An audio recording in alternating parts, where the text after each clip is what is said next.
All right, we are rolling. Okay.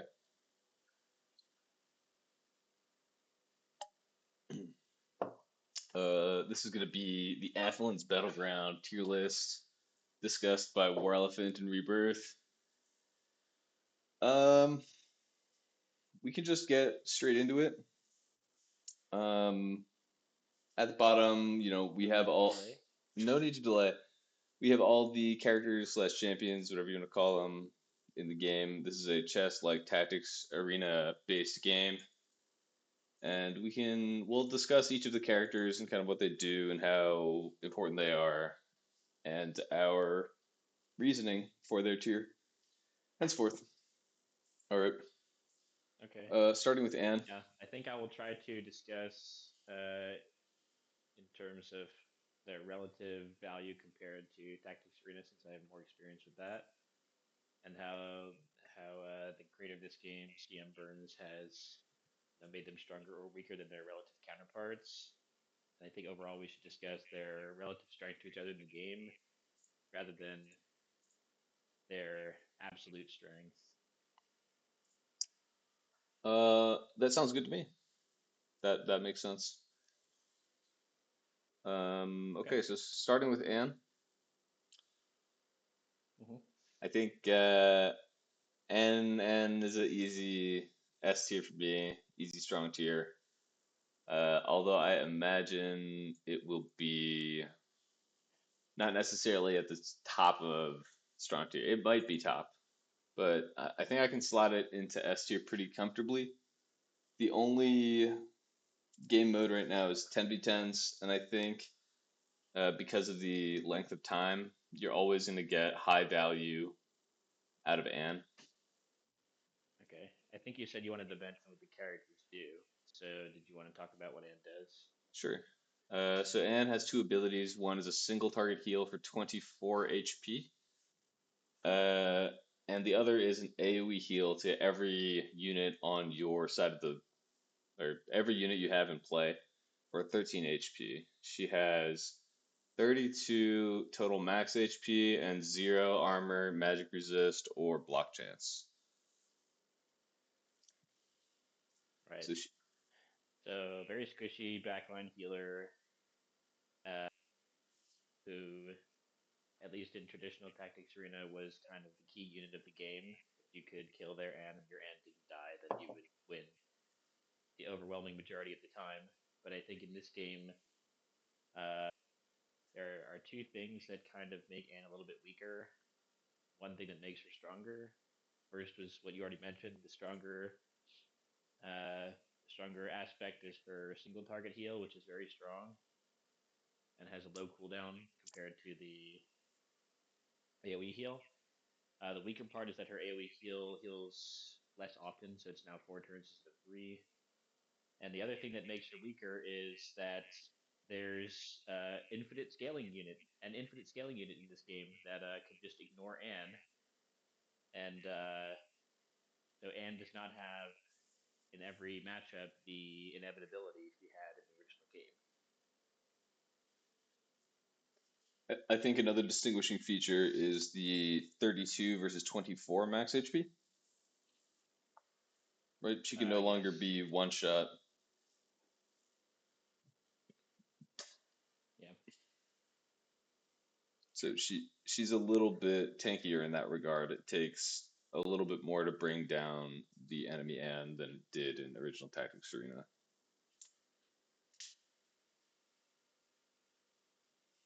That is true, but I would say it's also easier to access and with the powered up characters in this game. So That is I'm not certainly sure if true. that's a complete wash, but it's certainly part of a wash. Okay. Mhm. Um. So yeah, I agree with Anne being an S as well.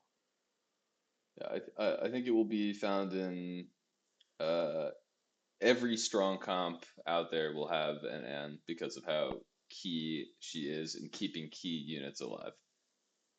Hmm. Okay, moving on And if you just talk to about DPS, she yeah. has just to more introductory players, she has basically an AoE heal over the whole board, so more range than any other unit in the game, and can simultaneously heal everyone. So that's it can be higher DPS than any other unit, uh, and yeah, a lot of the strategy of the game revolves around just keeping your units healthy enough to make it till it ends next cooldown. Trying to spread damage on your units so that your opponent can't just focus them down. Because obviously, Anne can't heal things from death. Right. So, moving on, we have Diana. And before I put Diana in a tier for sure, I'll talk over what she does. So this is akin to the, and correct me if I'm wrong, I believe the assassin from Tactics Arena, is that correct?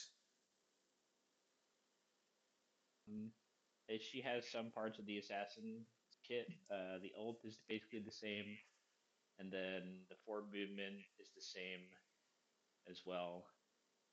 But she is a lot different in that she's way more tanky, and she has a special shard system. So do you want to discuss that? Sure, sure. So her shard system is like a shield barrier on top of her HP.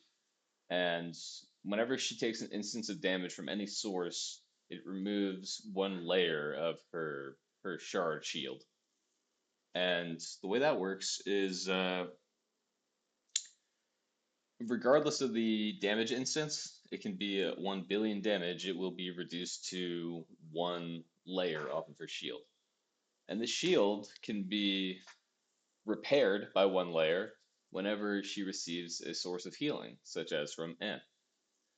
So what this means is high hitting units can only deal one damage to her. And because she has five layers of the shield and one HP underneath, if your high hitting damage is 20 damage, then she has functionally 120 HP, which is quite a lot more than any other character in the game. That's assuming each hit that you've done to her is 20 damage. But we'll discuss some of the strengths and weaknesses afterwards. Um, Yeah. she has a single hit melee attack for 20 physical damage, which upon having one shield or less becomes a range 2 AoE 20 physical damage hit. Yeah. You want to Basically, like a discuss? piercing hit, kind of Yep, two in one direction. Um, yeah.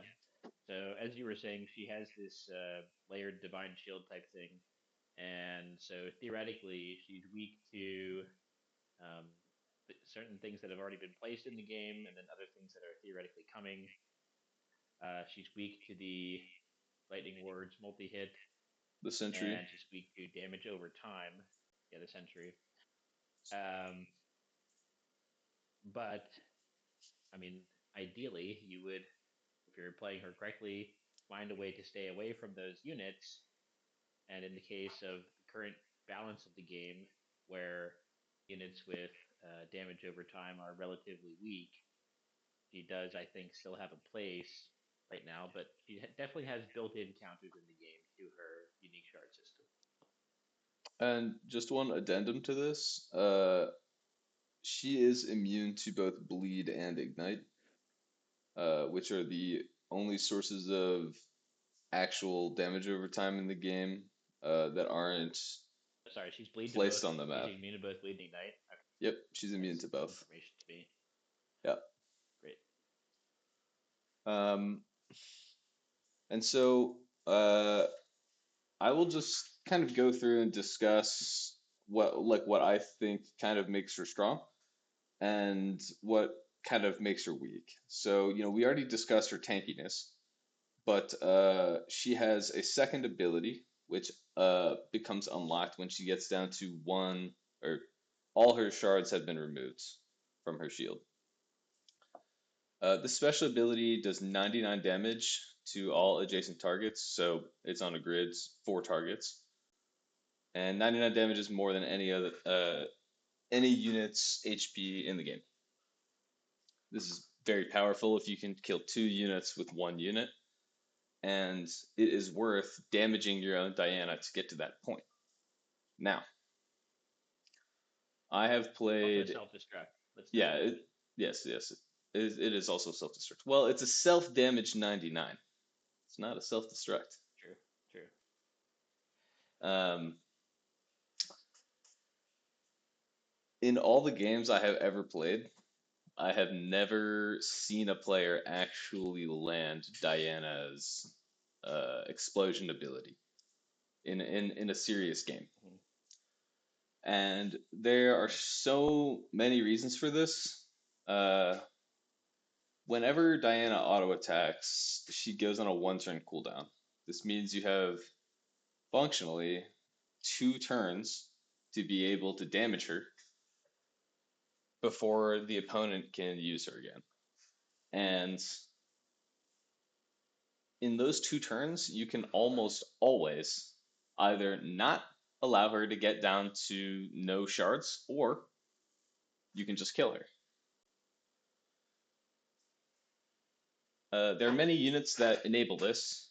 For example, just going left to right, uh, Garrick has the ability to double hit. Uh, Iceland has the ability to put icicles around Diana, and then if she were to break her way out, she would die. Skirn, his auto attack, does 2 instances of damage, and his second ability is a snare, which stops her from being able to come in. Efan paralyzes her, and he must be interrupted if you want to do anything with her. The sentry can one-shot her from full HP with a multi-hit. Riker has the ability to hit at the end of the opponent's turn, thereby interacting with her ability to get down to 1. Volta can stun her, Kiwa can snare her, Takashi can multi-hit her. Almost every character in the game has direct counterplay to Diana being able to get down to 0 shards unharmed and be activatable. And I mean, for this reason, I don't think she belongs in S tier. Uh, I think she may belong at the probably towards the bottom of average tier, despite her extremely high HP total, especially as the number of units gets lower in the late game. I have seen Diana perform well in when there's only 2 or 3 units left. She can be quite strong because it's difficult to line up attacks on her that can kill her or get her to a comfortable position to end when you only have 2 to 3 units left. So for that reason, uh, I'm not sure if she might I might even put her at the top of the niche slash conditional use case, like the poor tier. What are your thoughts? I think I disagree a little bit. I don't disagree with your analysis of her ult. I think the ult is not good, and you shouldn't be trying to use some kind of combo to get it off. Hmm. Um, because if you try to do it early, there's too many counters, as you said, including just the sentry, which Hmm. will never allow you to perform such an action. Hmm. Um, and in the late game, even if you do manage to set up some kind of situation, they should have enough time to spread out your units so that you're never getting more than a 1-2. And so the best you could do is kill some high HP unit for all the work that you've put in. Hmm. But on the other hand, if you just ignore that ability and take her as a normal character, I have found a lot of success with her in defensive setups, either to provide a source of counterattack,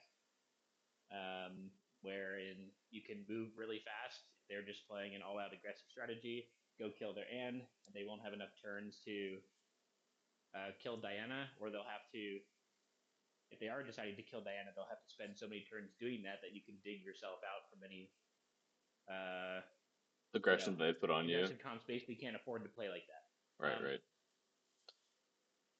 And in addition, I do not like when when players evaluate strength of an ability by whether or not it happens. It's like in chess if you say, "Wow, pawn promotion must suck because I never see it happen."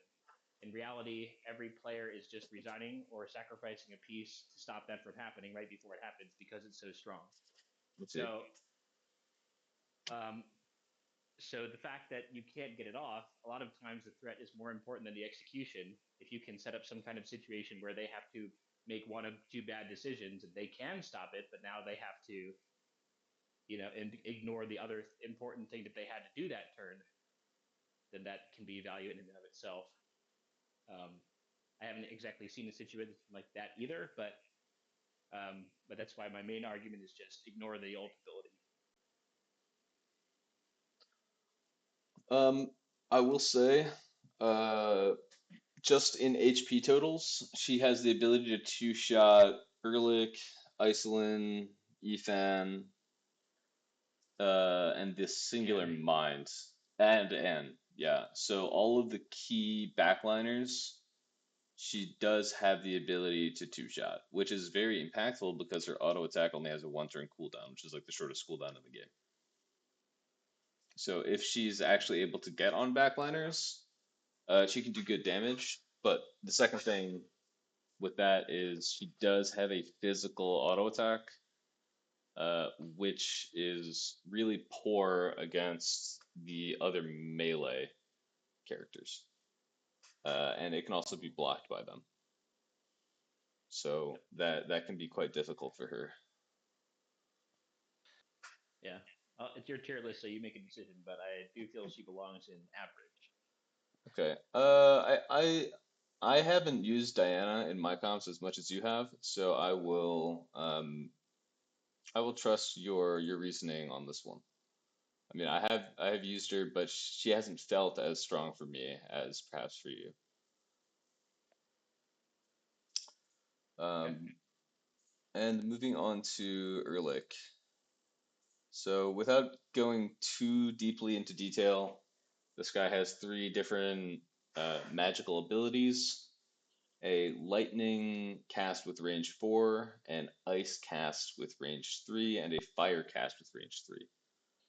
The fire cast ignites enemies, and the ice cast reduces enemy movement speed and places icicles wherever enemies were not occupying, entities were not occupying.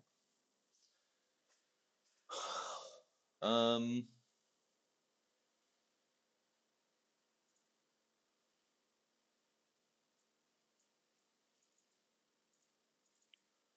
I think Yeah.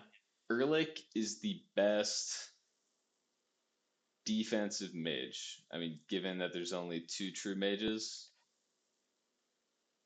Iceland and Ehrlich, and I think Ehrlich has the best defensive options of the two, just because of his ice ability.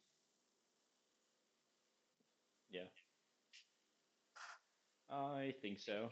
I think he is a little more flexible, and he pays for that a little bit with his movement restrictions and um, his targeting has to be in a line. So Yeah, um, Iceland's a little bit more flexible with the targeting and the movement, and he's a little bit more flexible with the different options he has for the casts. it should be. Generally, go ahead. Oh, I was gonna say it should be mentioned that I believe he only has 38 HP and 40 magic resist, whereas Iceland has 40 HP and 35 magic resist. Um, Yeah, I pretty can't comparable. can't remember their block values off the top of my head, but I believe Ehrlich is something like 30% and Iceland is something like 20%. Yeah. Um, it's hard for me to say right now whether Erlich or Iceland is better overall. I agree with the defensive offensive paradigm. I think Iceland's slightly better offensively. Yeah, I think you're almost always going to be finding hits with Iceland that total for more than 36 damage, or 36 or more damage, because you can usually find two targets to hit with Iceland's ability. But if you have someone diving into your team, Iceland will not really be able to stop them. Ehrlich can stop them by 2 turns of tempo and hit them for considerable magic damage on the same turn. So that is great. It's exactly what you want. You want them to slow down, have to take a different route, and get nuked all in the same turn. And you can do that with Ehrlich. Mhm. So is he S tier for you or A tier? I don't think he's S tier. I think finding damage is more important than utility overall, Hmm. and as a result, he is going to be A tier. I'm gonna put him above Diana though, just given that he uh, he will be used all throughout the game. So he'll be used in the early game, the mid game, and the late game. But a lot of times, I Yep. only find usefulness for Diana towards the late game. All right. I think that's fair. He also threatens a lot more, uh, without having to give tempos to him to set him up. I think for Diana, if you want to threaten things, it takes 1 to 2 turns of setup tempo to get her really in a position where she needs to be dealt with. Or like you can start threatening from turn one. Lots of things will True. usually be in range. Yeah. All right. Yeah. I'd say he has like early and middle game power. Once their units are all spread throughout the map and Yeah. it's late Be- game, it's hard for him to get extra value. yeah. I would agree with that. He is certainly weaker in the late game, especially because his cooldowns are long. I believe he's a 3 turn cooldown. Is it 2 turn? Two two 2 turn cooldown, I think right? he's two. Two? Okay, yeah. Yeah, but he has no move cooldown, which is nice. Yeah, yeah. Iceland has a move cooldown and a 2 turn base. But we'll discuss Iceland after me. Just go in order. Mhm. Okay. I feel comfortable with putting him in average tier above Diana. I'm fine with that. Now Okay. for Ming. Ming has two abilities. One is similar to Diana's piercing auto attack. It hits 2 units in a line. The other one hits all adjacent targets with a 2 turn cooldown and pushes them. Now that push can instant kill any unit that is on the edge of the map if it connects, and it can also deal bonus damage. I believe it's 10 pure damage if there is an entity occupying the space that the unit would be pushed into. And it deals that 10 damage to both the unit occupying the space and the unit being pushed. Hmm. Uh, her normal auto attack has a 1 turn cooldown, and the push has a 2 turn cooldown. So, uh, I can't really move forward without discussing her stats either. I believe she has 44 HP with 18 physical armor. How much is it? 15? Or we just That was double check? 18 No, no, for for her. the magic armor. Okay, 10 Oh, magic armor. magic. 10 magic. Yeah. 10 magic, yeah. Okay. So, for how much damage she threatens, she has peak defensive stats. 18 physical armor is Hmm. really no joke. I believe that's the second most in the game, not counting Hmm. structures. And uh, the tied for the highest magic armor among melee infiltrators with Garrick. Yeah.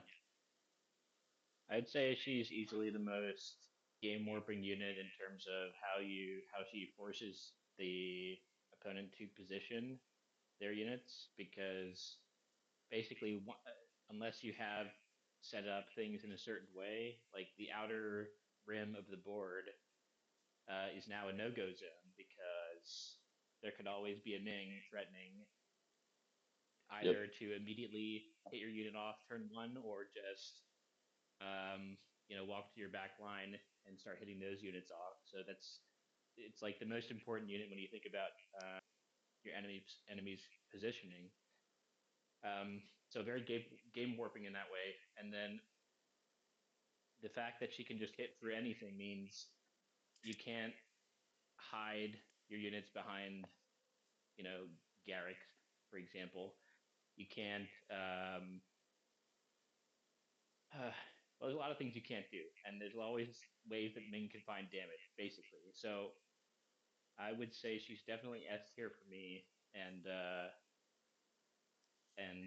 a little bit too strong, I think, in the current meta. It makes me feel like I'm not playing a strategy game. I'm just looking at how much damage each unit deals on its abilities and deciding to put more of those in. Because, in the extreme case where any unit could hit any unit on the board, just the damage dealt, possibly like the health and defenses too, would be the only thing that mattered, right? And Hmm. when you create a unit that's just can hit anything, which, uh, Ming is really pushing that boundary, then it becomes less strategic. Right. So, for example, like a mage, can hit through your line, but they have a very long cooldown and they have less HP and less defensive stats. And basically, what you're saying is this is like a high defensive unit that can really still hit any unit that it wants to when it comes in. Yeah, and its damage is higher than mages if you're hitting a unit off, for example. Yeah. Like it can hit a full HP anything off the edge of the map, and that's just Hmm. an extra game warping part of it. Yeah. So I would Uh, like to see her tune down a little bit on the defenses. Maybe I do like her kit. I also like her kit. I think I mean, she warps the game, but I don't think it's necessarily in a bad way. It makes both players think hard about their positioning, and that's not necessarily a bad thing. But it's definitely leagues different from original Tactics Arena sort of composition positioning because of this character in particular. Like Warelephant said, you absolutely I think it cannot. makes me I think it makes me think less hard about the positioning because I when I think about positioning against Ming, anything I try, she can just still hit me anyway. Right. There's no situation where I can protect one of my units, but I can't protect all of them. So Hmm. you basically just get in a situation where you try to counterattack and ignore Ming a lot of the time, and to Mm. me that's just less thinking. Yeah, I would put her in S tier. So the question is, does Ming belong above or below N? And we might need Um, to clarify like how we're doing this tier list to answer that question. yeah, I mean, obviously Anne is more game warping than Ming, uh, but Ming continues to do well in multiples, and Anne can't have multiples. So, True. are we just talking about raw power of one unit, or Yeah, are we doing uh, both? I think I'm just talking about the raw power of one unit here. And also, like, I've run multiple comps and been successful with multiple comps without running Ming. So, Mm-hmm. I mean, I think Anne will be found in functionally, every single comp. Every single successful comp will have an Anne in it. I've thought a lot about comps that didn't have it, and I just don't think that you can pile on the pressure enough to not run an Anne, especially given the introduction of Guardian O, where you can protect the unit quite comfortably. And so, Well, for those, yeah, that's an sure. interesting thought because I would think Guardian O would mean that you could maybe find a comp that you could substitute and Guardian O for Anne. But anyway, um, yeah. So Anne, I think is better. Say that for now. Yeah. Okay. All right, moving on to Iceland. This character has two abilities.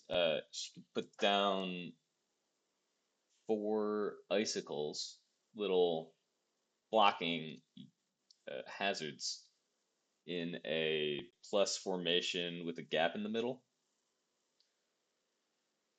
And that would normally ensnare a unit. And each of these icicles, when destroyed, does 5 damage. So theoretically, what you've done is you've trapped a unit in these icicles and now it can't escape. That's the thought process. But in practice, I have found this first ability to be nearly useless. If you want to use icicles to block someone's progression, it's much better to use Ehrlich's icicles. These icicles, and Nate, this was sleeper changed at a recent time when the icicles were unbugged. Icicle hits Okay. now proc Keywog charges. You get the healing and the stacks from hitting icicles. Very significant change.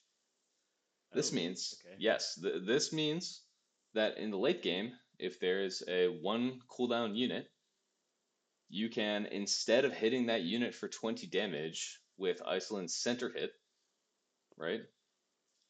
Center hit on her normal attack, you can put four icicles down and then center hit it with Keywog, and that will be 5 stacks and 10 points of healing for your Keywog, which is a very impactful interaction. Wow. Yes. This was changed, Sleeper changed right before the tournament, and I found out halfway through and talked to Burns about it, and he said that's intended, so that's fine. Uh, Interesting. to me, that is a pretty impactful ability and will genuinely move her up the tier list a little bit for that. Yeah. Uh, That's just more ways for you to yep. ignore losing your Anne as a Keyword player. Well, it also means you can sack your N off and still have solid healing in the late game. If you can set up, a turn before the That's keylog what I comes mean. off. Yeah, Yeah. yeah, exactly. Yeah. So, I mean, you basically have an N on a stick if you have an Iceland. So, Hmm. I think she's the best AoE nuker in the game as well. And for that, for me, she's going in. I mean, I don't think I discussed exactly what her ability was. She hits 5 targets in a plus formation on a normal standard grid, and she does 20 damage in the center and 18 damage to all the phalanges. Uh, for this reason, she goes in S tier just for the amount of damage she can output, and she has the best movement in the game at 4 with a flying trait, meaning she can pass over hazards without interacting with them. Hmm. Now she's even an off healer. Exactly. So my question, Nate, is does she go above Ming? I think it's clear she doesn't go above Anne. But given what you just learned, like I haven't actually experimented with how game warping this is going to be, but it is very impactful in the mid and late game when you have an Iceland and a Keywog in a Keywog composition. So tell me your thoughts here. Like, Uh, you think it hmm. belongs? I mean, Ming is just a whole comp in and of itself, as we've seen with Yeah. I the think nine Ming one I and think comp. analyzing the head-to-head matchup, I don't think the Ming matchup ever gets to that late game Keywog stage anyway. I see. So it doesn't really hurt the head-to-head for Ming. Um, and let's see, what other things are really like trying to beat Keywog? I mean, it's good. It helps your Keywog mirror match, I guess. So you don't have to run like stupid things like Skarn get more stacks necessarily. Um, what else? Yeah, I don't know if that moves the needle on too many matchups. I mean, if there are matchups that are close, then it can help. Hmm. Basically, matchups that would want to try and snipe your An and back up or something, it would make you win those even more than you might already do. Yeah. Hmm. But I don't know. It's a little bit of staying power from Kiwag comp. I don't think it makes it go above Ming. I would agree with that. Also, because that icicle ability, that is the only use case that I have ever seen where it is actually useful, and it is not superseded by some other better option. There are Uh, ex I think I've used well, Icicle a couple times to just act like a Takashi egg because basically melee units can't get out in one turn and but hit. So well, yeah, they can't get out and hit in one turn, but they can still like get out. So it's like, and yeah, you've probably haven't dealt much damage to them is my main issue. correct. It's just kind of a wasted turn, it feels.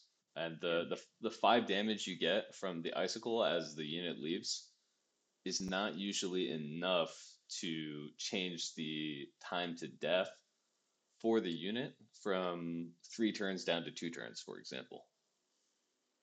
In mm-hmm. in the cases where you might expect that, for example, for lower HP units like Isolin or Erlich, both of them have very high magic resist. So you're only looking at 2 to 3 damage, and that's usually not enough to push the unit over into Change the anything. two Yeah, turn time limit. Yeah. Okay. So yeah, I'll put her in S, but below Ming.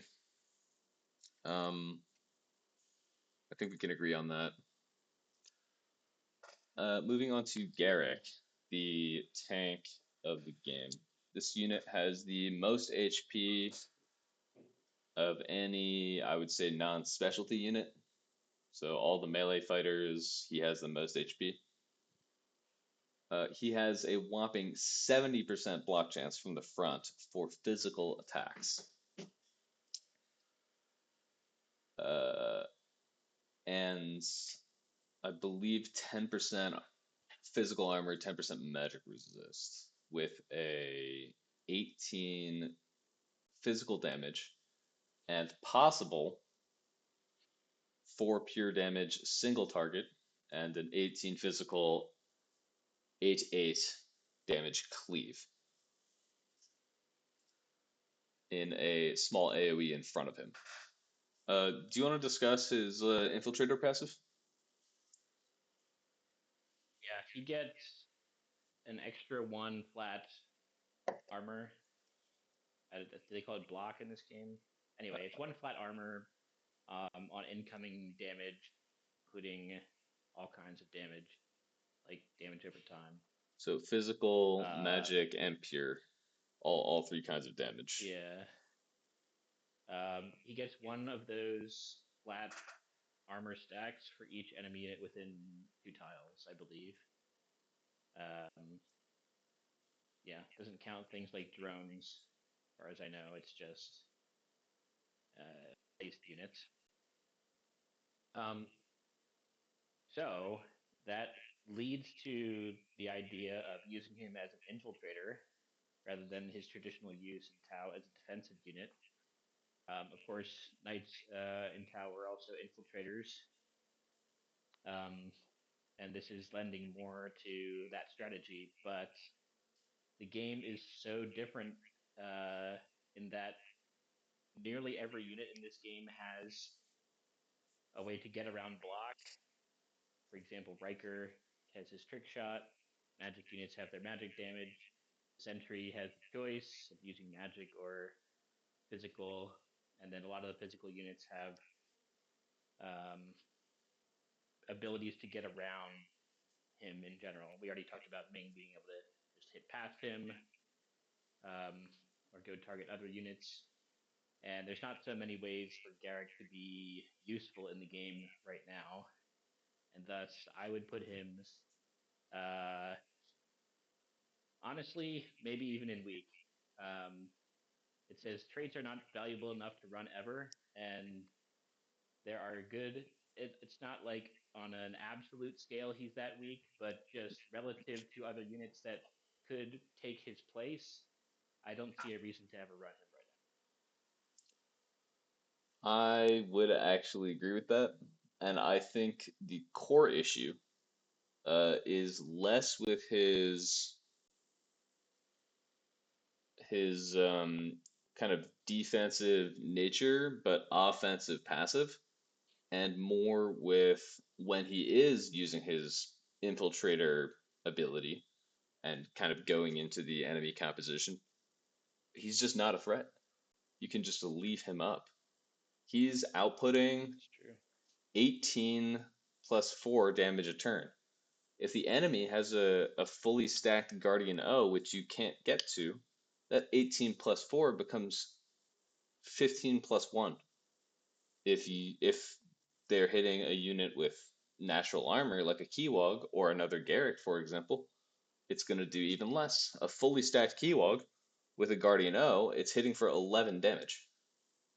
11 damage for your whole Yeah, turn when other units like Ming or Iceland are finding more than 30 damage a turn. You just can't possibly make that a useful unit. In the grand finals game on the last tournament, my opponent had two Garricks inside my composition, and I just let them run. Why? Because they're totally useless. They're not finding damage, and I don't have to damage them. I can just let them walk wherever they want to walk. It's fine. They're like my yeah. units won't go down. It doesn't matter how tanky a unit is if they can only hit with a wet noodle, and you're just Exactly. like slamming and jamming on their team. Yeah, Um, I'm. I Yeah. would say his entire method of damage is basically countered by Anne because he deals AoE chip damage to the units on the side, which is, you're never going to be able to follow up on chip damage before Anne heals. So it's basically useless. And then whenever he does that, he nerfs his single target damage. So what I'd like to see is, you know, not not taking away that true damage on the main target. Let him deal what 22 is it? Yeah. Because 22 if he's on dealing for full. 18, He if he's he dealing he. 18, even on a squishy unit that can't two shot them, Yep. even on an Edric, even on an Iceland, like Yep. that is still three hitting them. Yep. And so, yeah, three hitting with a unit that you've now infiltrated with, you've taken risks, you've left your composition, it's, quote unquote, no longer safe. Honestly, if Garrick is hitting my units and I'm just hitting him with whatever I have available, which would be, potentially a sentry, I think a sentry hit and a Riker hit kills, right? And you can't even heal Sentry through hit and that. a Riker hit kills. Maybe I'm not. not sure of about the math on that. Yeah. So let's Like the see. It time. would no, it wouldn't kill, Yeah, but you're right. But I get what you're saying. Like you've taken the tempos to walk your guy forward into my comp, and you're only gonna find a three hit kill. Like you're still only gonna be able to kill something in 3 turns, and I can kill your guy in 3 turns while he's inside my comp, most likely. Or I just ignore it and I just blow up your own composition because you're marching your fat slow man around and not finding enough damage. So I also have not used him in any comps recently. I don't have him in a single one. If I pick a yeah, frontliner, he it's gonna has be a one other Ming. weakness as well. Yeah, yeah. Go on. So I actually have tried to use him in defensive comps, and Hmm. the fact that he can't even use his normal auto attack to, say to the units coming in, Hmm. hey, like leave, or because you're going to take damage. He can't do that for the simple reason that you're actually hitting your own units with his AOE against what's probably a burst comp. Right, Just makes him useless on defense, and his whole passive is geared towards offense. So he can't do offense, he can't do defense. right. It's very silly. Mm. And like I've mentioned, the best defensive character is probably Ehrlich, and the best offensive character is, I mean, not him. So, Yeah. yeah, he needs to be fixed up a little bit before he will find a place in any of my compositions for sure.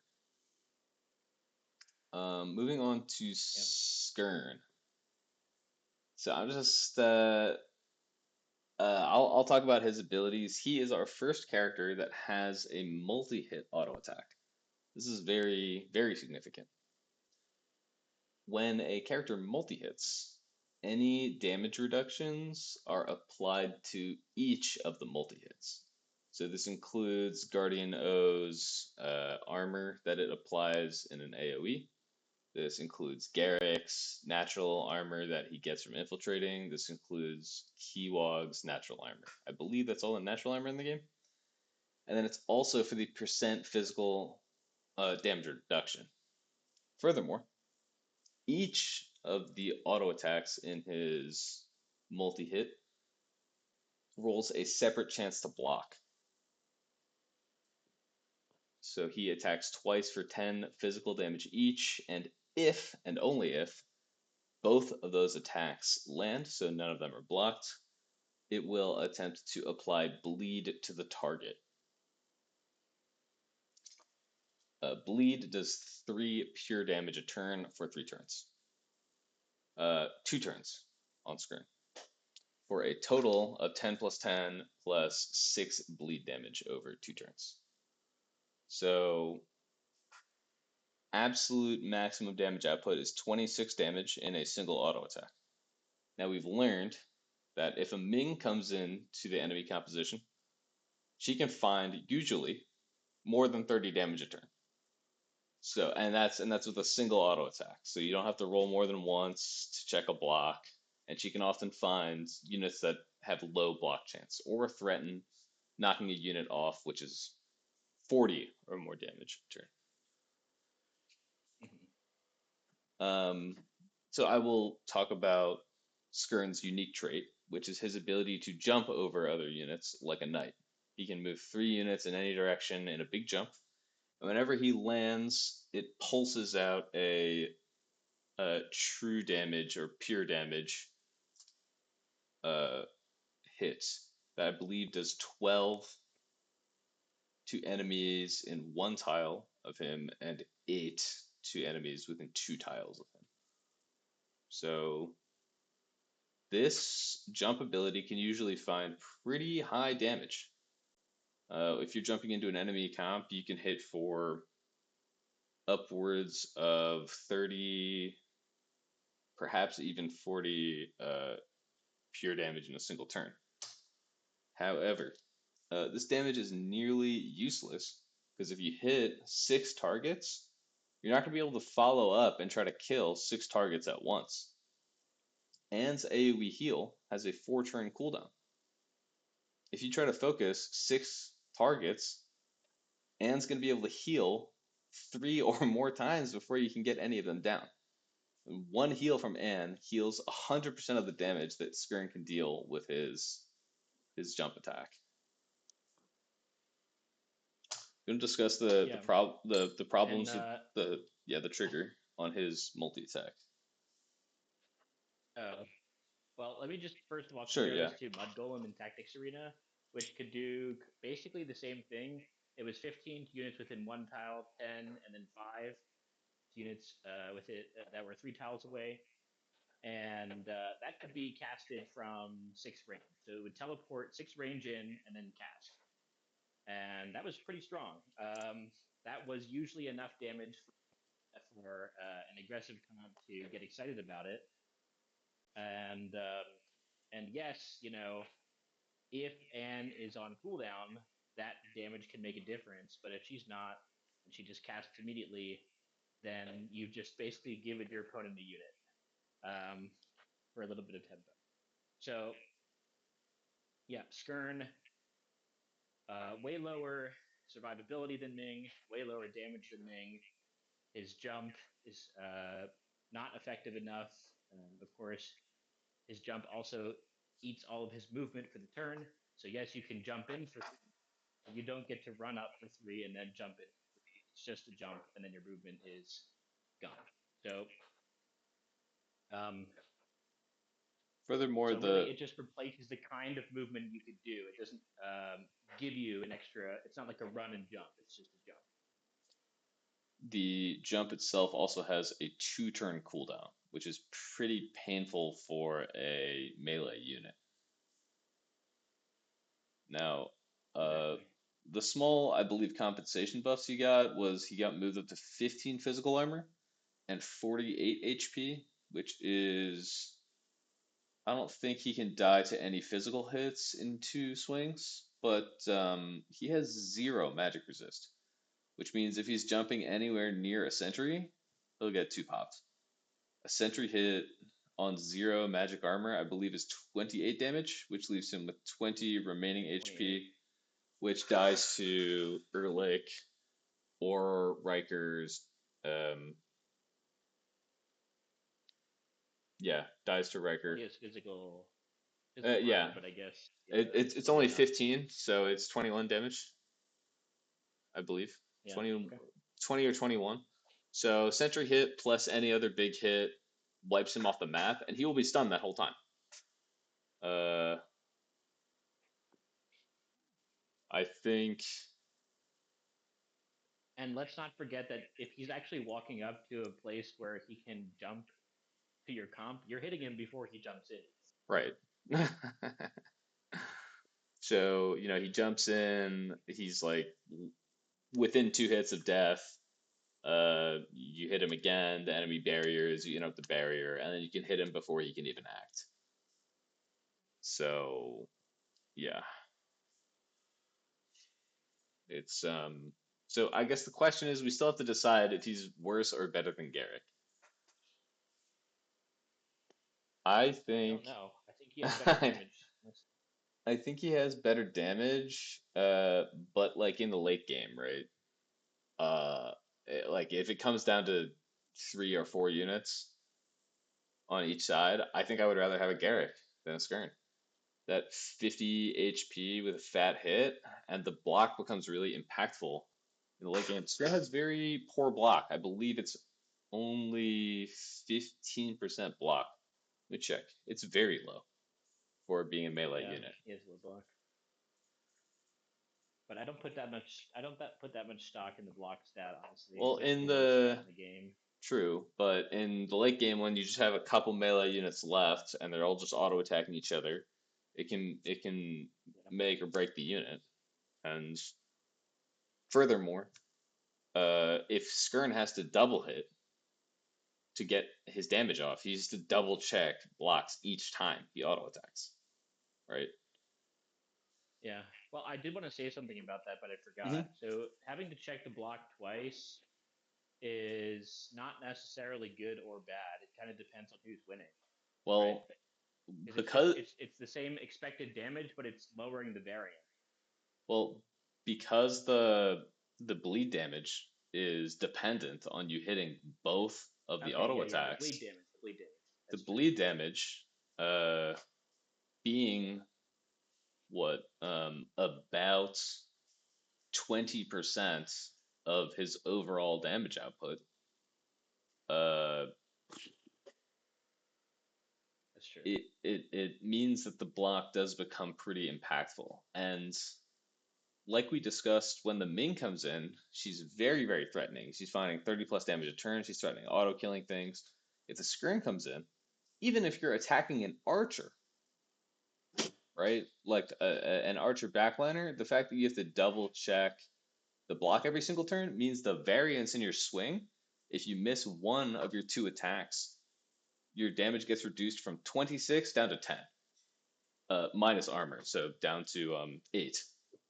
So instead of hitting Yeah. 26 damage, you're hitting 8 damage. And that's very impactful. And, I've seen it before where Skirn even gets double blocked from the side because the first hit will turn the unit, making the second hit have a Uh, higher chance to yeah, that's block. true.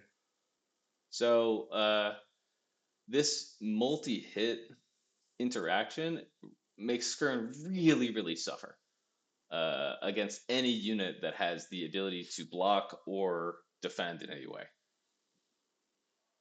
For So hitting skin, from the side means, assuming that's how it works, hitting from the side means the second hit has a higher block chance, I believe. on average, Yeah. yeah. Well, yeah. But although Skirn's like maximum hit is 26 on a one turn cooldown, theoretically, his expected value hit against most characters that he's going to be able to actually interact with is much lower. I haven't done the calculation myself, but for that reason, I'm putting him below Garrick in the week. Ooh. All right. Yeah, there are more circumstances where I would like to run a Garrick than circumstances I would like to run a Skirn. Furthermore, Which for both of them is never in the current. yeah, in the current meta. Uh, well, I'll get to discussing the use case for it for Garrick, specific hidden one, not really hidden, but just small use case I found when I was using Takashi in one of Burns' puzzles earlier. Anyway, so moving on to Efan. I think Efan. Hang on, I know his stats were changed a little bit recently. Let me just get the most up to date stuff. She's got 45 HP. That's actually more than I thought. It's quite a bit. That's more than Ming, but less than Skirn. Hmm. 25% magic armor, zero block chance, zero physical armor. He's Yeah. actually quite He's tanky. 25% block? No, no. 25% magic armor, 0% Okay. I block, was like, what? 0% He can't physical. No, block. no, no. Yeah. Okay. Yeah. Um, I actually like running Efan. I think he's fun to run, but we're not discussing that here. Hmm. uh, I think he has use cases uh, for comps that specifically want to block melee infiltration for a turn and guarantee it. Guarantee the block on melee infiltration. Force the opponent to not walk their Mings into your backline. And for that, I think he doesn't belong in the weak tier. Now, just given the wide range of many of these ability or many of these characters in the game, so Diana can move 4, Erlich can move 3, has range 4, Ming can move 3, range 2, Iceland can move 4, range 3 with an AoE, basically range 4. Skirn has a jump, Garrick can hit sideways or diagonally, Riker obviously range 6, move 4. Many of these units can interrupt a channeling unit. Actually, I haven't even discussed what Ethan can do. Do you want to discuss what Ethan's abilities are? Okay. Sure. So I might have to correct me on his damage move because I have not looked into that. But Okay. basically, he can paralyze all units within 2 tiles of him, including allied units. And he has, I believe, 3 movement. So you can move to try and set that up in a way that you're paralyzing, the units that you want to and not the units that you don't want to. But if it's too cramped, then you'll end up also paralyzing a lot of your own stuff. Um, so in traditional Tau, it was much worse than the Frost Golem, which was one unit, but it was targeted. Um, and then he has in this game a new damage move. And can you tell me how much damage that does to those Yeah, paralyzed units? it does the same as the fireball from the Sentry. It's quite strong. 28 AoE. So 28 damage. So he has, if you fail to break the paralyze, which is something that you should be doing anyway, then he has another unit, another move which deals a bunch of damage. And I believe it's how long of a cooldown to paralyze again right now? 2 to paralyze a second time. That got reduced from 3 recently. But the Yeah. damage So move he, got yeah. increased to 3 from 2. Okay. Yeah, that was the change. So he actually can paralyze quite often. This could be a good late game unit, um, especially against melee. but even against other things, because he does have a high health pool now, and you can just kind of walk at people and paralyze them. But the problem is you kind of have to create that situation in the game, and a lot of the times he does not offer any value to you in order to get to that position. So I was thinking about some new things you could do with him. If I remember correctly, Guardian O's barrier does not come off when you cast, only when you move. Hmm. Is that still correct? So That is still correct, yeah. you could try to barrier him ahead of time, and then paralyze something, and then they wouldn't be able to take the barrier off. And then maybe use some damage or paralyze again, and keep it going once they finally do break it. But this is not that proactive, and if your opponent can just wait out the Guardian of Shield, then it's basically just a waste of a turn to barrier it all. So uh, I believe we could put him in poor because I do see some niche cases for it, but it's not really meta right now. So I want to mention one interaction,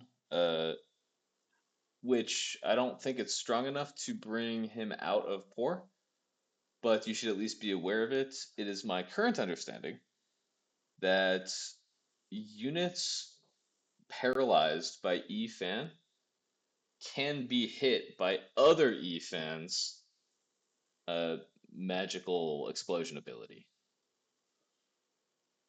Okay. Yeah. So, So you I could have mean, one paralyzing and one nuking. yeah, I That's mean, one. it would look like something like three fans. The first one walks up, barrier ward, next turn, paralyze. Then maybe he interrupts the barrier ward, and then you can, march a second one in and blow up, Yeah. right? Sounds like a way worse Ming, but Well, yeah, way worse being it's like four turns to set up, two hits of 28, maybe. That's a big maybe. You're gonna have all your Guardian is gonna get poked, your defense is gonna get poked. If even one thing goes wrong, the whole card tower falls down, and you deal zero damage and all your units die. So I mean, that's why I think he yeah. goes in poor. Like there are, I think, well, Erlich gets damage and stops someone from coming in. You don't actually stop them from coming in. You just suggest to them to not come in, but they can still just, run on past. Ethan Yeah. forces units to hit him. And if you have several events, you can force them to change damage and poke each of your events in turn. As we mentioned earlier, Anne is best at healing when you spread damage among your units. I think his best Hmm. ability is forcing the opponent to spread their damage around, and then thereby enabling Anne to get stronger heals off and buying tempo for your other units' cooldowns to come off. So for that reason, I think he does have use cases where I think he's the best unit for the job. However, the comps that can actually use him and the situations that he's most useful in are very low. Yeah. I think you'd have to have good matchup RNG and have a comp well built to utilize him. Certainly cannot throw him into any matchup at any Yep. Okay, moving on to our first construct unit. This is the Sentry. It has a range 3, 28 damage magic single target hit and a multi target physical, I believe, 8 instances of 3 hit. time. Hmm. Um, Whereas Skirn can only target the same unit twice with his multi hit. Sentry can target any units within the 3x3. So you can target your own units, you can target icicles, drones. It can pip one target down. If there's a target that has 4 or 5 HP left, it can finish that one off and then put whatever its remaining damage it has on a different unit. It's very versatile. Um, The sentry has 100% physical armor. It cannot be damaged by any physical attack. And I believe 20%, I'll double check that. Yep, there it is, 20% magic armor with 60 HP. The, the tied for the highest base HP of any unit on the map. Yeah. I think there are a couple things that make the Sentry better and a couple things that make it worse compared to Tau. Okay. Um, One thing you would see in Tau is that people can play around the Sentry and just ignore it by backing up. And a lot of comps in this game would love that because they're simply using the Sentry as a way to protect their infinite scaling keywog comp. So there's no way to simply ignore the Sentry if you're getting if the other player has inevitability and you don't, then you must dive under the Sentry. So there's a lot more ways to force people's hands in this game, with reducing the drawback of it being a static unit that can't move. And what's better also about it is that it has secondary shot, as you mentioned, the 8 pips that can be used both offensively and defensively, and it also helps to scale your Keywog, which is a unit we'll be talking about soon. What makes it worse is that traditionally in Tau there were units that it would one-shot. The squishy mages would all be one-shot by it, and it just basically dealt, a higher percentage of the enemy's health pool than it does now. The current game, it's actually pretty easy for mages to just ignore it.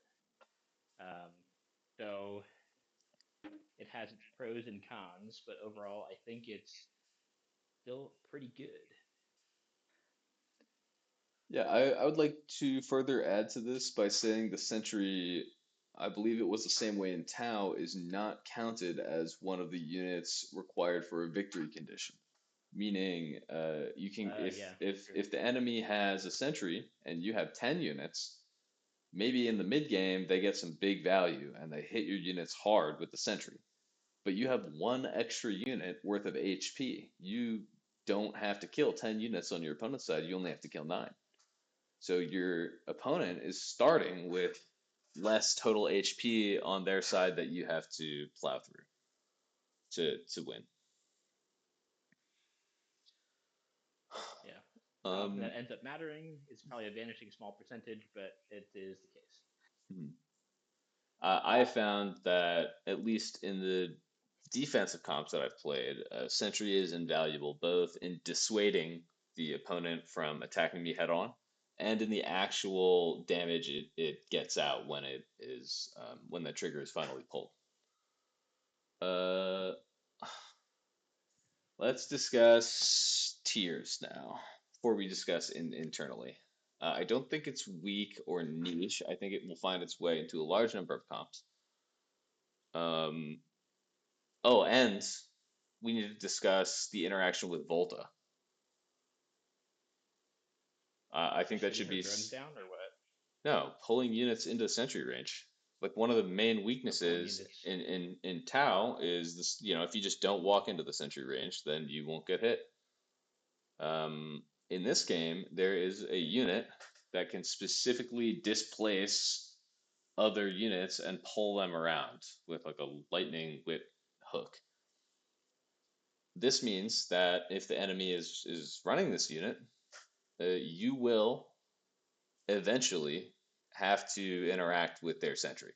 So the unit pulls a target in and then channels a paralyze on it. If that paralyze channels for 1 turn, then it will be dealt 24 magic damage.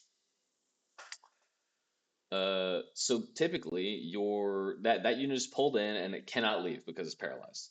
This means that even if you interrupt the paralyze, it will be left under the vision of the sentry. And so whenever the sentry comes off cooldown, you can hook a unit underneath and get a big hit. And if the opponent is not using that tempo to get equally large hits on you, then your sentry can often outvalue the turns that your opponent is getting. 28 magic damage is a lot, especially on units with 0 magic resist, like Skirn. Well, it's a free kill on Diana. The multi hits are actually very powerful on Iceland because you get back hits on a diagonal. If you pull her just past the sentry, you can get Right. 24 physical back hits. She's 0 physical armor.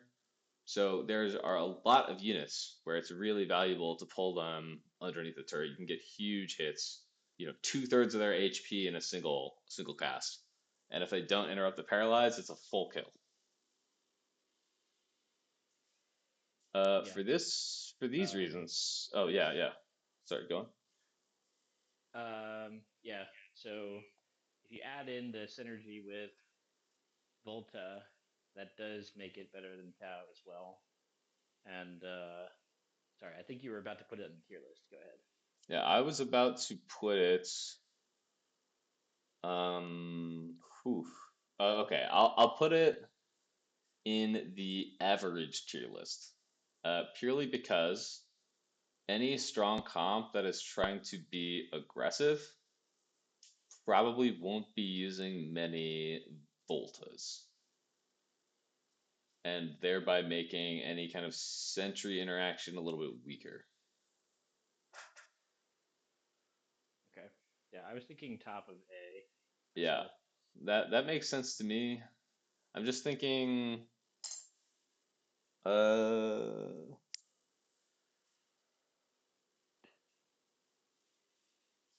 I think you will generally find more value with Sentry in the comps that run Sentry than an Ehrlich. Now, Sentry is limited to one instance, but we discussed that instance limit would not be a factor in this tier list. We're looking at the raw power of the unit. And so I would tend to agree with that it belongs at the top of the average tier. So there are many strong comps that won't use a Sentry. True. Okay. Oh yeah. Do you have any you other got comments next, about Riker? Sentry? Oh yeah, yeah, Riker. No. Okay. So Riker has a single target, I believe, 18 damage, physical auto attack, range 6. Is it 16 or 18? It's 18, right? Yeah. 18, but it has Yeah. line of sight Yep. conditions. Line of sight conditions. And then that is on a 1 turn cooldown and a 24 damage line of sight agnostic. Uh, I would say call it like a latent hit that comes Hmm. at the end of the opponent's turn for 24 damage. Uh, Riker has the highest range, total range in the game at 4 movement, followed by 6 total range, for a grand total of hitting a target up to 10 tiles away. That's a massive range. Yep. Furthermore, I believe he has 15% physical armor. Is I that think right? 15 and then 25 block. Yep, 15 and 25 block. Yep, exactly. And that makes him surprisingly robust to melee infiltrators like Ming or like Diana coming in, especially like Skirn, who has to multi hit him. He has Yep. 40. Yeah, sir. Go Um, I didn't have anything particular to say. Go ahead. on. Okay. Yeah, given that he has 18 physical or 15 physical armor, he won't die in 2 hits to Diana. He won't die in 2 hits to Ming, and he won't die in 2 hits to Garrick. I don't think. Yep. So get reduced He will die by. in 2 hits to magic, though, right? Magic, main Yep. magic units. Yeah. The main magic units, Erlich and Iceland, can 2 hit him together. Tipper, Lightning, and Center Hit from Iceland will kill. Yeah. Or another Or common one is Volta pull plus yeah, Sentry. yep, yep. I mean that'll kill a lot of units. Uh, Yeah. so 2 hits from Riker's basic auto attack also kill Anne. So he's very threatening on valuable units. And the 24 damage single target is, I think, one of the best follow ups in the entire game in terms of raw damage output. Right. Now, this has been nerfed considerably since the introduction of Guardian O, where you can't just slam that latent hit as easily because the barrier from Guardian O will protect the unit on the ending of the opponent's turn. Meaning that the shot that you anticipated would deal 24 will instead deal 0, which is very harmful given that you've now stunned your archer for 4 turns, and Guardian O only goes on a 3 turn cooldown, assuming you move the And the Riker. barrier persists for another 2 turns. Exactly. Right. Even so, despite all that, I still think that almost every composition needs one Riker, and this is because interrupting the opponent's Guardian O is now or a channeling unit is now one of the most important functions. Just having one Riker stops Volta. It stops like too much blocking when you're trying to position your Ming against an opponent's An. If they really lock up their An and make it hard to get to, you can just kill her after she moves with a trick shot. I think the amount of pressure Riker puts on the backline magic units, so Erlich, Iceland, and Ethan, I mean even Diana, because of the double hit possibility, is makes him a must run in almost every single comp. At least a one of. If you aren't running a Riker, then you have to run a forward positioned Iceland or a forward positioned Volta that can interrupt any channels that the opponent is running, like a Guardian O or a Volta. Any I thoughts on agree. your end? Yeah. I think Riker was like, close to the top of S tier before Guardian O. Now there's at least one explicit counter to his trick shot in the game. I will note that Riker, with all of the magic units having extra health and with things like infinite scaling in the game, he is not as strong in the end game as he once was. Tau.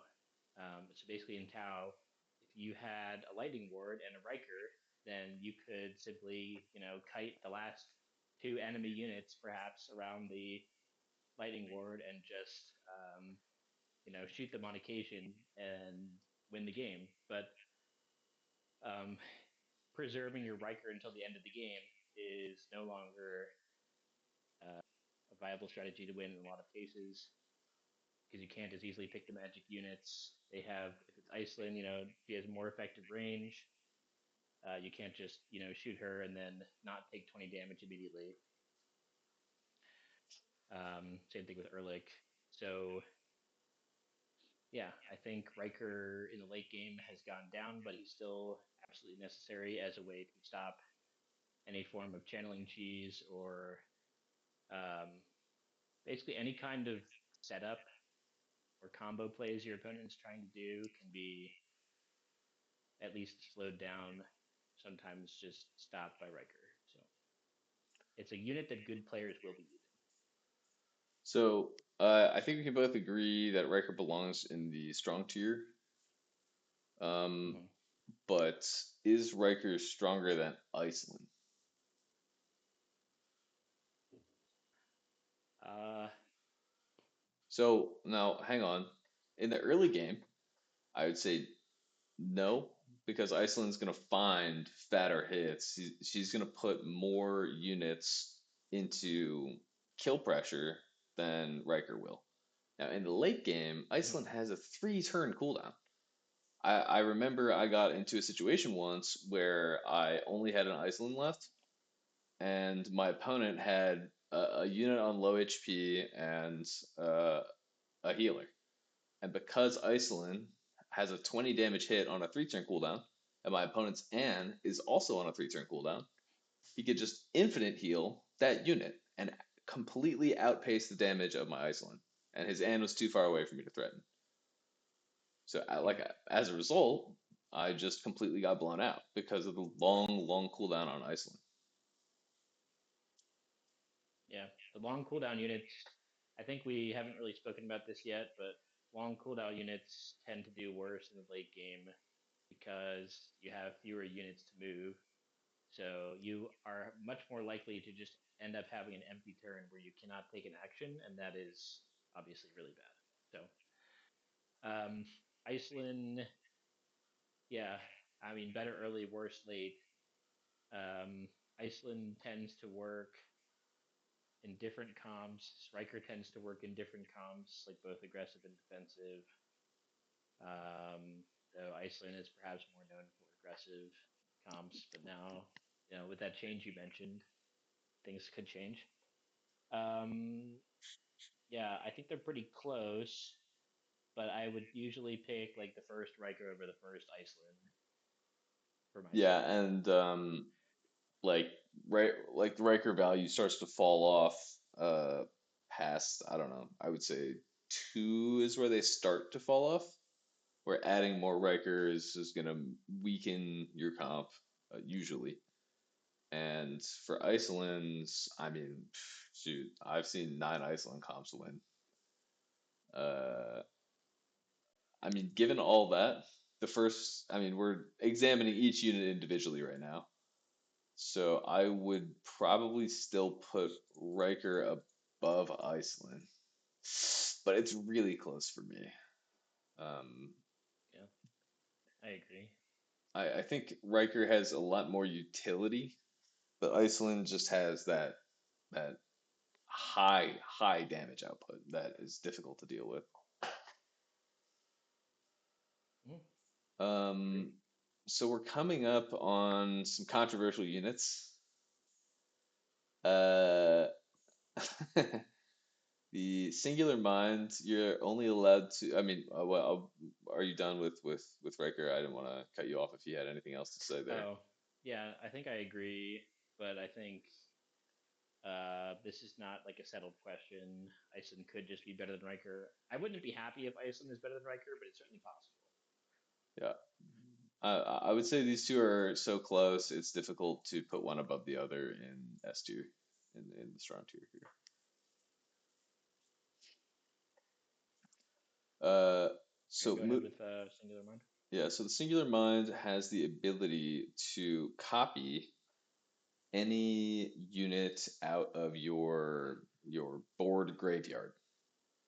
So any unit that died, including units that you're normally only allowed to have one of, so Anne or Diana, you can copy those units out of the graveyard and you become them at full HP,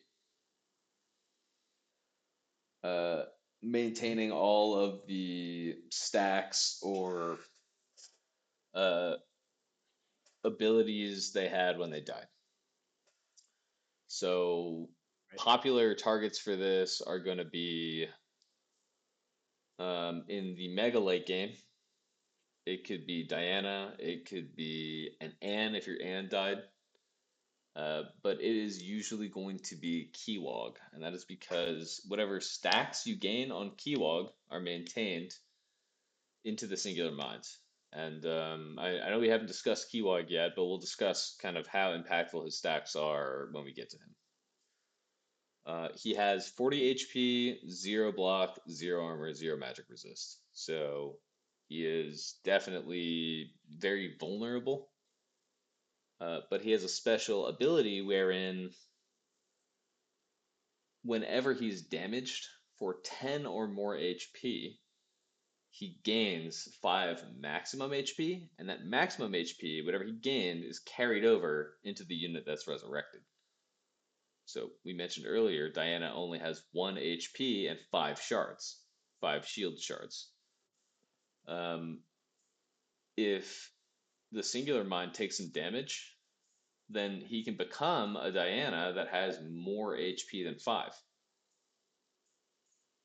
That can be really cool because you can have a Diana with, I don't know, 11 HP, and now maybe you couldn't one shot him, and now you get a big boom in the late game. So that's interesting. But let's be Yeah. honest, Well, you'd this is have to get a lot of HP for yeah. Diana to not simply get one shot from her new health anyway. Also note that the max HP from the singular mind is empty, so just it's not a survivability thing. You'd have to actually heal and fill up that max HP in order for it to matter, or obviously keep the mind alive until you can take another unit.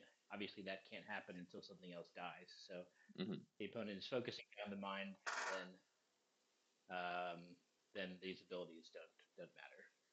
But obviously, you're going if you're going to use the singular mind, you're going to build around Right.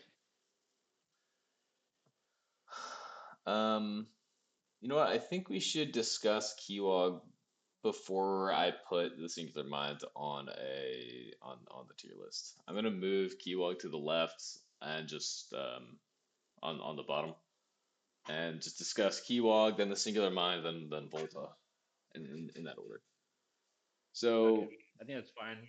We already said what singular mind does. Now we can yeah, discuss that in the context of keywog. yeah, I think that's good. So Keywog has a very complicated set of abilities. He has, similar to Garrick, a secondary ability which is kind of a passive, and a primary ability which is his attack. He starts out as one of the healthiest but the weakest units in the game. He has 60 HP, 10% armor, 10% magic resist, but he only has a movement of 2 and a range of 2. And he does 3 pure damage from his attack. Mm-hmm.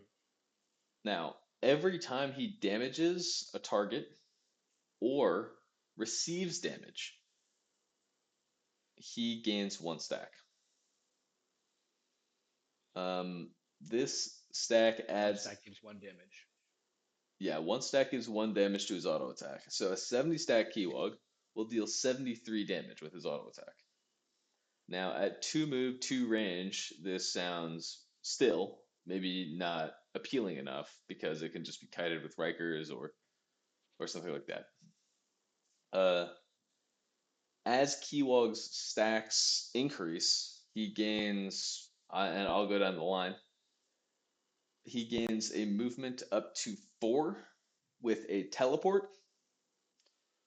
So he can go over units and like up to range 4, and he gains up to, I believe it's 4 range with Mm-hmm. a AoE plus targeted auto attack at the tip of the 4 range for a grand total of 5 range. So in the late game, he has a total of 10 total range where he can move 4 and then shoot 4, and then it has range like a little AoE on the tip of the 4, and it becomes 5 range. So for a total of 9. That's 1 less than the most ranged unit in the game, which is a Riker.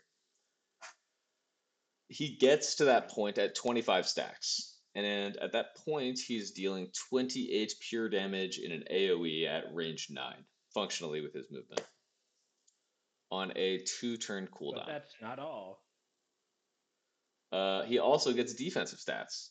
So he gets, I believe it's 2 shield, 2 damage block from all sources, including dots.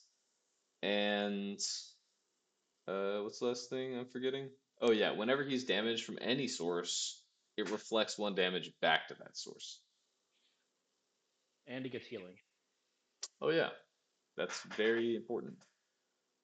Uh, I mean, I'm not going to talk about each damage, each stack threshold, and what it takes to get there. But At 25 stacks, he gets all of Sufficient this to say he stuff. gets healing Yeah. from Every hitting things. every target he hits heals him for 2 HP. Now, while that's not very impactful, so to speak, if he's hitting 5 units a turn every time he attacks, he's hitting, gaining 10 HP every 2 turns. That can be really impactful when he's standing close to a Guardian O and he has 5 damage block and 10 armor and magic resist on top of that. That takes Garrick's auto attack from 22 damage down to 11 damage. So 50% damage reduction. If a 25 stack Keywog is standing on a Guardian O and your healer is up, there is no combination of units in the game that can actually outpace Keywog's healing himself and healing of him. There's no combination. You cannot bring Keywog down. Especially like with Barrier Um, Ward, where you can barrier him on off turns and move him around to keep right. safe. Um, so why this is so good with the singular mind is because a lot of the time, if you ever want to get your Keywog into battle fighting shape in a reasonable amount of time, you're having to self damage through things like the Sentry, which we mentioned has like an attack that deals 8 pips of damage, so that can provide 8 stacks in just one turn. And then we'll talk about Voltage drones later. But basically, you're finding all sources of ways to self damage. And by the time you actually have a lot of stacks, you're so low that Keywog might just die right as he's coming online.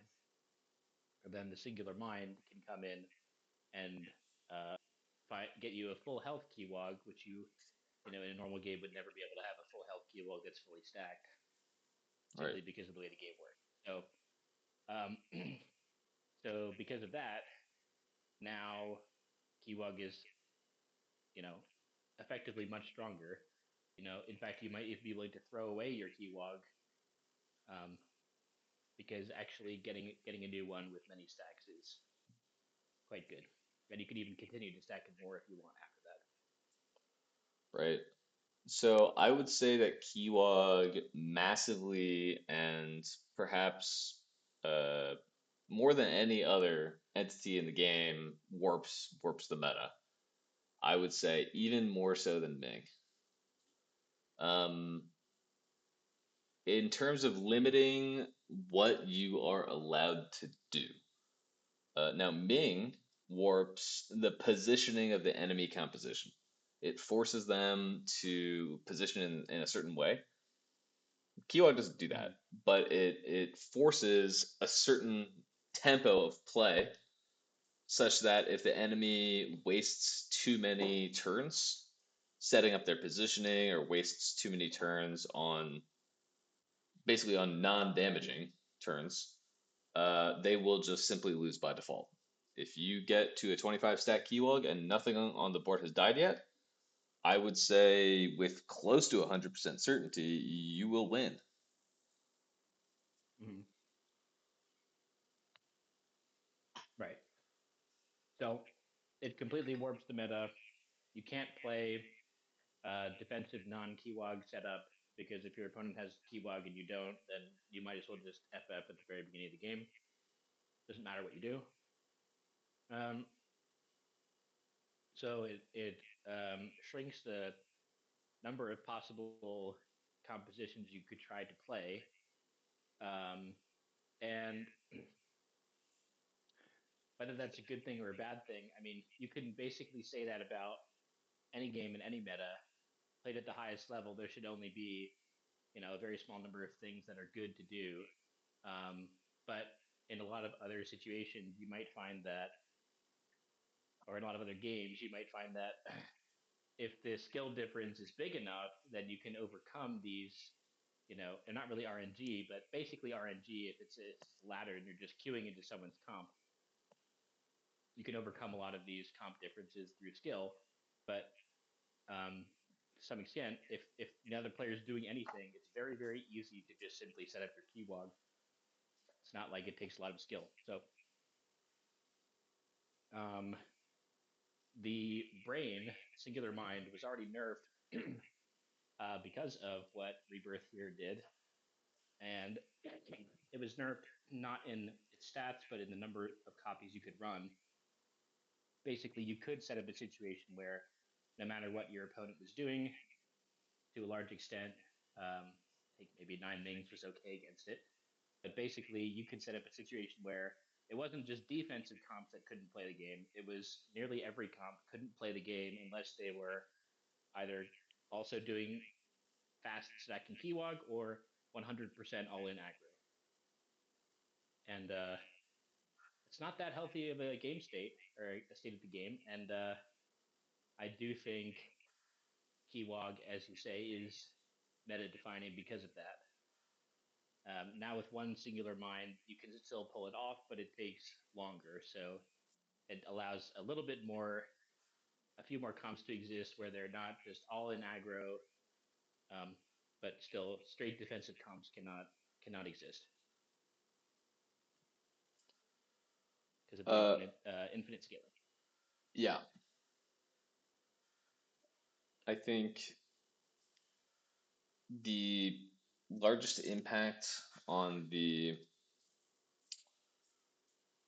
nerf to one was that if you did manage to scale your keywog up to at least, let's say 15, a 15 stack keywog is not is where it starts to become even a little bit useful. Um, Right. and I mean, I would say a 15 stack keywog is on par with Iceland because it's hitting AoE 18, right? But I mean, it hasn't Mm-hmm. started healing yet. It doesn't have crazy defensive stats or movement yet. It can't teleport yet, so it can't access that big range and snipe units off the board like it can at 25. And it's not actually that easy to stack a keywog past 15. So if they kill your keywog pre 15, or even like maybe a little bit post 15, so like 16, anywhere between 15 and 20, it's actually quite difficult to get your keywog up to 25 by yourself. And the reason for that is if your keywog is anywhere near your Guardian O, you can't use Volta's lasers because the Volta lasers hit 5 and he'll have 5 defense at that point. You can't use a sentry. He takes 0 damage from that.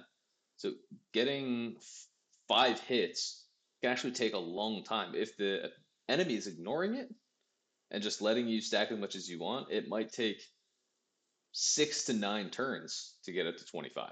And that's assuming you're hitting 2 to 3 units each time. So because there's only one singular mind, if they can get some hits on your keywog and cause it to die prematurely, it can be quite difficult to ensure that the singular mind continues to grow up to its potential. So now, because there's only one singular mind available instead of multiple, like in the past, the keywog comp has been put into a still meta defining but not overbearing state. Right. Uh, for that reason, we need to discuss. So I'm putting it in strong, but we need to discuss whether keywog warping and nearly eliminating the presence of all like full on turtle comps. I mean, to be honest, turtle comps, I don't think they work against 9 Ming or 9 Iceland anyway, or 9 Ehrlich. Actually, Mm-hmm. like any amount of AoE or infiltration, just blow them out because you can't really protect them. But in the event that you wanted to run one, you wouldn't be able to because of Keywog for sure. So is Keywog warping the meta more than Ming? We need to discuss this a little bit. Like, and it's going in above Riker and Iceland, obviously. Is it going above Ming? Mm.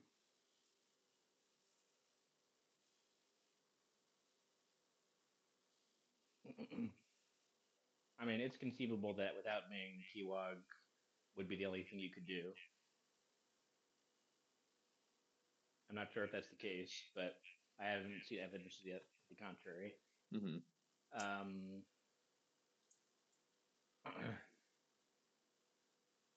um,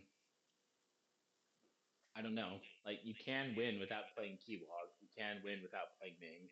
Sure. That is a testament to how the game is actually good. You don't have to play all the units in the S tier to have a chance. There are different things you could do. You need some of them. Um, and so whether Keywog is better than Ming,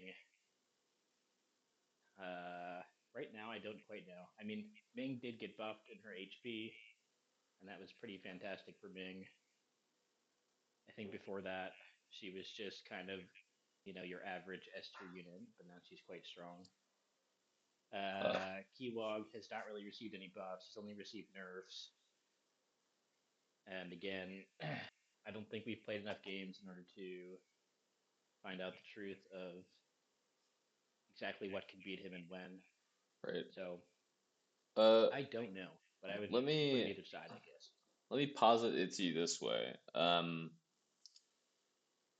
I think Keywog warps the game more than Ming, and here's my logic for that.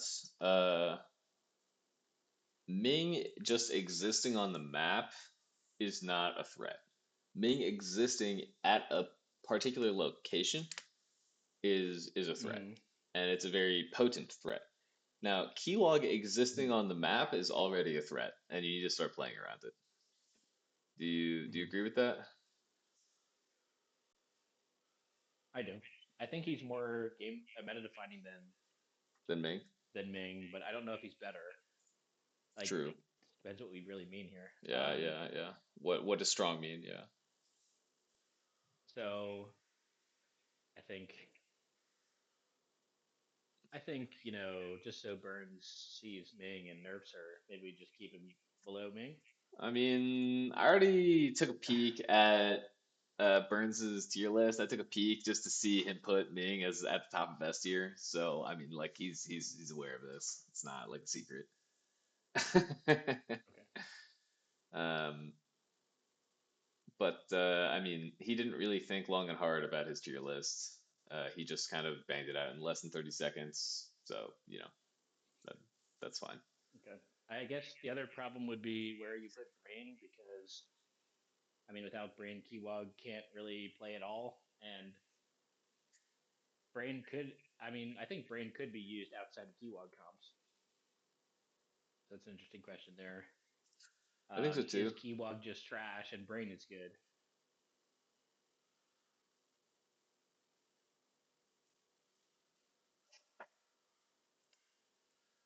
Um, so I am going to say, uh, so it might also be that I need to move Kiwag down to average because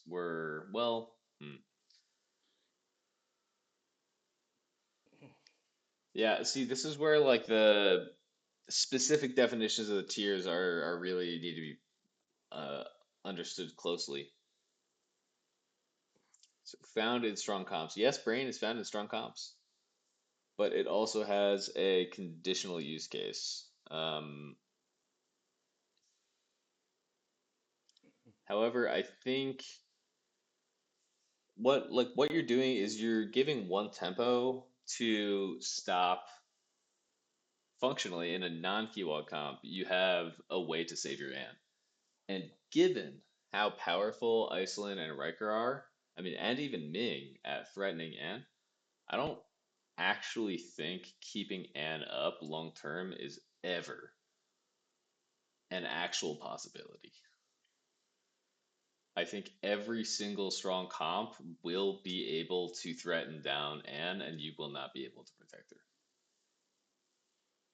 Assuming it's Yeah, like, but I mean I would just say that's kind of a non sequitur because it's like saying I don't think it's ever a viable option to go for the pawn promotion in chess. They're always going to stop it. Like, okay, well, what about the times when they have to sacrifice a piece to do it and you're just up? I don't view the end result as the end all be all. If you just create another N and they have to sacrifice, they have to put another 2 units into killing it. That's just great. Yeah, yeah, no. I mean, that's what I'm saying. So I'm saying the singular mind doesn't just gain value with Keywog. It copying An is, I would say, in like almost more useful than copying Keywog, even in Keywog comps. Like that was my experience. When I fought Aristocat, he's really experienced at focusing down ants. He had all of his bishop, rook, and queen all positioned perfectly to snipe my ant, and he succeeded in doing so. But my Hmm. Keywog was stacking the whole time, and I just copied another ant and continued healing my Keywog. This is especially good because it removes the cooldown on the heal from Anne.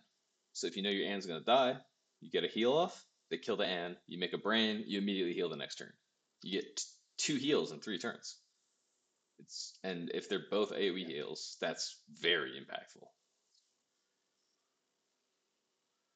yeah. Um, So I would just put like Kiwag and Brain as like a linked pair, and take okay. his Brain on the top and put it somewhere.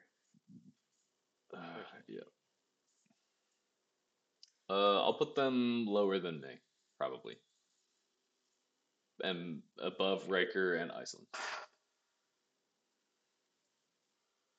Okay. Volta. Volta, yeah. So Volta, I think we mentioned her hook already. She has a 4 range hook that hooks the unit into melee proximity with her, channels for 1 turn, and then deals large magic hit. What is it, 24 or 21? 24. Yep. Yeah, It's 24. 24. Okay. Um, and that is very good. A lot of the time, um, if it's like EFAM channeling or something, you don't have to break it immediately. You can go ahead and do something else, and then you have like an extra turn to break the paralyze. Here, if you don't do it immediately, you don't do it, and you just take the damage. So um, it's damage and a hook. Even if you break the channel, though, you still you still have been displaced. So Volta has she can pay a little bit of health there to get some kind of tempo if you're pulling it into a specific place for a specific reason.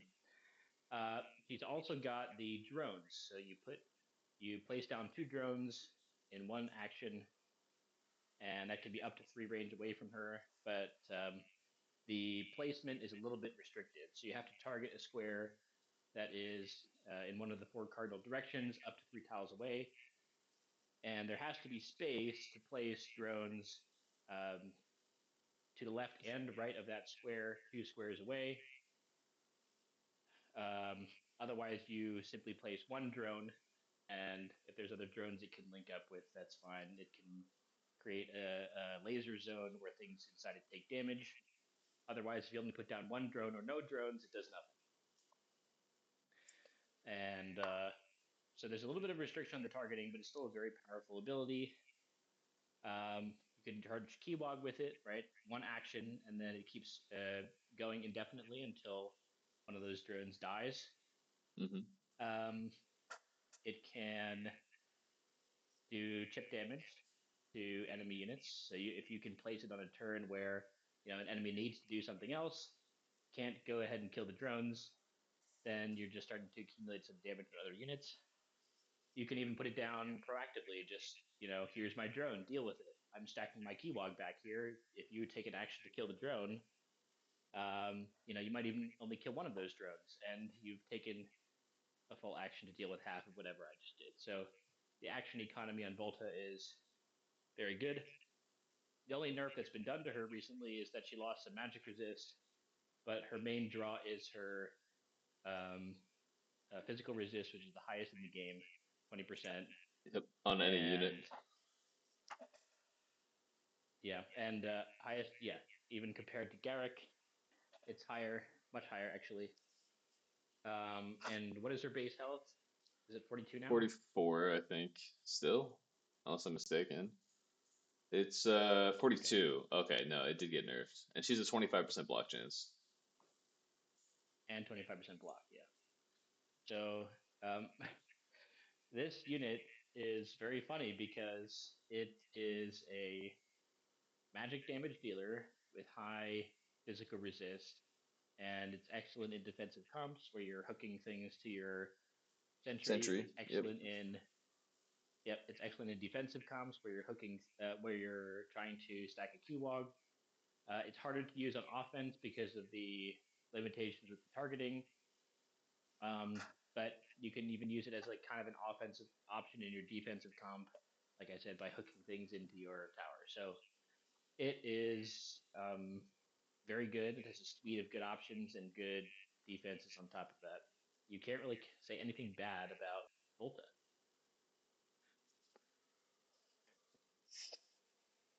Um, I agree, and I further will add that despite having a two-turn cooldown in the late game, her ability to paralyze a unit means, if you're in like a 2v2, each turn, only one of your units is going to be available. This means that if you can hook the enemy unit that's going to be available on the subsequent turn, you functionally skipped his turn. Uh, this makes her strong in the early game because she can kind of block infiltration with her drones, stack keywog, pull things into turret. Makes her strong in the mid game. You can even pull your units away from the enemy if you position correctly. Uh, and it makes her strong in the late game because she can play the turn tempo and has a paralyze and a very, very strong single target hit for 24 magic damage on a two-turn cooldown. And Yeah, I mean, she's definitely a cooldown abuser in the mid and late game. And yeah. since her movement has no cooldown, actually she can, if anything that has two or three cooldown uses an ability, she can even set up. Right, she's 10 away. She can walk up to 7 range, walk up to 4 range, and pull, and that's Hmm. it. So very very versatile unit overall. Last thing I'd like to add is that she has synergy with herself, meaning like she can put down a laser beam, wait two turns, and then if any unit walks into that zone now, when she hooks them, it's not just 24 damage. She hooks them into the laser beam. On that turn, they take 5 damage. Then at the end of the turn, they take 5 damage, and then the 24 damage pop comes off. So, in two turns, you've hit for 34 damage now. I mean, in two casts. That's right. Well, if you have two Voltas, now you've kind of your Voltas will synergize with each other. Given that you've created dangerous spaces, the more dangerous spaces there are on the map, the more you can force the enemy units to enter those dangerous spaces with your Voltas, which creates more dangerous spaces the more Voltas you have. Having one Volt is good, having two Voltas is great, having three Voltas, even better. That's true. They really do not have as many diminishing returns as other units, and I've certainly had, especially before the nerf, I've had even 4 voltas before out of 10 units. Mhm. But I think uh, now with the magic damage resist nerf, the magic damage units, if they are too many in number, can kind of AoE you down. yeah. So we gotta start talking tier here. My question is the strong comp full? Um, Is like, do we like? So I mean, I want to put Volta into the strong comp, but to do so, I would need to start considering bumping Iceland down. I think if you bump Iceland down, you also bump Riker down. But Okay. I don't know. It could speak to the game that there are just many strong units. And Yeah, So I do is feel Iceland and Riker could get bumped, but I think we already said they were pretty close, right? So if you bump them, yeah, they could go together. yeah.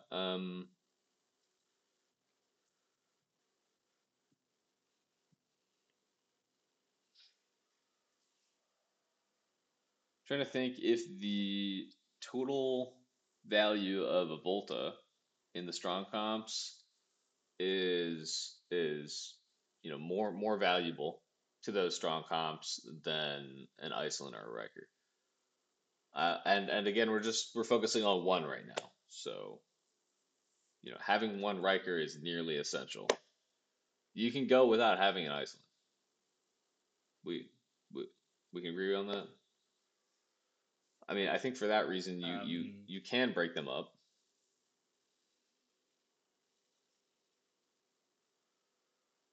let's see. Yeah, I mean Iceland. There are some replaceable things about her, but not in the sense of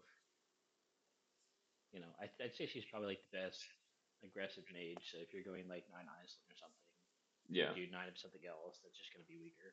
Yeah. Yeah. Um, let's see. I could see moving them both down, just having Riker at the top of A. Honestly, if Yeah. these things I lined up, mean, I think Volta is actually overall I a am little bit okay with better. that because of Guardian O's recent introduction. I think Riker got a lot weaker when Hmm. that was introduced. He's no longer the Giga Nuker he once was. Yep. Okay, so moving on to Takashi. Are you okay with that? You're putting Volta at the bottom of I'm S putting or where? I'm putting Volta at the bottom of S. Yeah, I don't think she is meta warping. She does force you to position a little bit differently in your opening comp. Like you can't have your Diana front and center. But it's not like warping the action economy like Keylog, and it's not warping your entire comp's positioning like Meg. So I mean, for those reasons, uh, it's not as strong as the things above them. Okay. So moving on to Takashi. Do Oh yeah, sorry. you think Takashi is better or worse at Stern? In my mind, he's almost the same, but he moves faster. So I did find this recently. Takashi is actually one of the best turret killers in the game. Mm. You might not have thought of that, but since his auto attack got moved to pure damage, you can walk up to a Guardian O, auto attack, take a hit, barrier him, then out the barrier, hit again. That's 30 pure damage to the Guardian O. And I mean, like that's not nothing. I mean, not the Guardian O, I'm sorry, the Sentry. But he's also solid at hitting Guardian O itself too. Now I don't think that makes him viable in any way. I will still probably never run him, but it makes him have a niche use case. I don't think I ever care about that use case, but I mean, it might even make him more useful than Garrick, to be honest, in terms of like early to mid game. There are probably more cases where I would like to have a Takashi than a Garrick. Maybe. I just I think anything's better than Garrick. This for movement, pretty much. Um, just But because if you're infiltrating, then the ability to move forward is basically just as good as all of Garrick's defenses, and he just deals more single target damage. So yep, 15 pure single target. But I mean, he's plagued by the multi hit and he can problems that Skirn AOE. has. Yeah, yeah. He can also AoE, which means he can actually find good damage. The only issue is he is a little soft. He's 45% block, which is the highest block after Garrick in the game. But he only has, I believe, 40 HP, making him very vulnerable to just getting nuked. 10 physical armor, 10 magic armor, which means that I think he survives to two magic hits, unless it's like, really good magic hits. Like if he comes in and does his AoE, and then you get Erlich Ice center hit followed by Isolin AoE, he's gonna die. But uh, I still think he's more valuable than Garrick just because Garrick is such a non-threat that you can just nearly completely ignore him. Mhm. The reason why he also can't climb out of the weak tier is because he is giga nerfed by the introduction of Guardian O. His pure damage and the subsequent bleeds are nearly entirely negated by Guardian O. Let's say you back hit a mage. If you back hit a mage with like the assassin character, you should think, oh, it should like blow him up, right? It should do a fat hit. If they're within the Guardian O, your damage, even if they're bleeding already, well, let's just first focus on the non-bleeding trigger. I guess we didn't really discuss what he does. He does a triple hit, and if all three hits tag, if all of them succeed, he applies a bleed for 3 turns, for a total of 3 instances of 5 pure damage and a 3-turn bleed. So 15 plus 9, you're looking at 24 damage. That 24 damage, if a unit is standing within the AoE of the Guardian O, gets put from 24 all the way down to 6. You only get 3 instances of 2 damage. And that's if none of them Mhm. are blocked. Like, wow, that is weak. And unless you want to spend like 3 tempos to get in to interrupt it, uh, you're you're just not going to find good value with Takashi. Uh, because of the Guardian O, because you're soft, you're gonna hit several times on the way in. You're gonna be dead by the time you can actually find a good value hit. Yeah, Uh, I just do not understand in this game why all the multi hits are like if you can align the stars and hit all the times, then you get some kind of payout Bleed, rather which than is yeah, just yeah, for every time you hit, do something, right? yeah, Then you are saying, okay, it's better to hit multiple times. But if you right. look at the flat values, he's hitting for 15, Skirn's hitting for 20. You can make some arguments about why his true damage is better, but overall it's just low damage. And then if the stars align, you get a little bit of something else. But you So already lost something in the beginning with the low baseline damage, so it's just bad. I will further mention that a bleeding target can simply walk under the AoE of the Guardian O and take 0 bleed damage. I mentioned to Burns that in the state of the current game, you could make the bleed infinite duration, and I still wouldn't run Takashi or Skirn.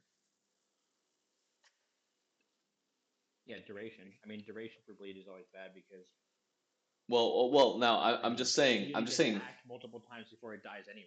But Right. I know you're just talking about the damage reduction. Yeah. I'm saying the bleed does 3 damage a turn. I'm saying you could make that bleed last forever, and I Yeah. still Yeah. wouldn't play either of them. Yeah. So, and it's currently only a 3-turn bleed. Now, I've discussed this with Burns. He's soon to release a new character that will impact small instances of damage and buff them. So Takashi and Skirn, we expect, and maybe even Garrick, because he also technically like kind of multi hits with his melee auto attack, right? It's like 18 plus 4. Perhaps all of these multi hitting targets, we would expect to see them move up. But in the current state of the game, they are really should not be played. Uh, I mean, I don't even want to talk about Takashi's secondary ability. It's nearly useless. You stun yourself for 2 turns to stun other targets for 1 turn. Uh, it's bad in the late game. I've only ever used it valuably once, and even in that instance, it was not that great.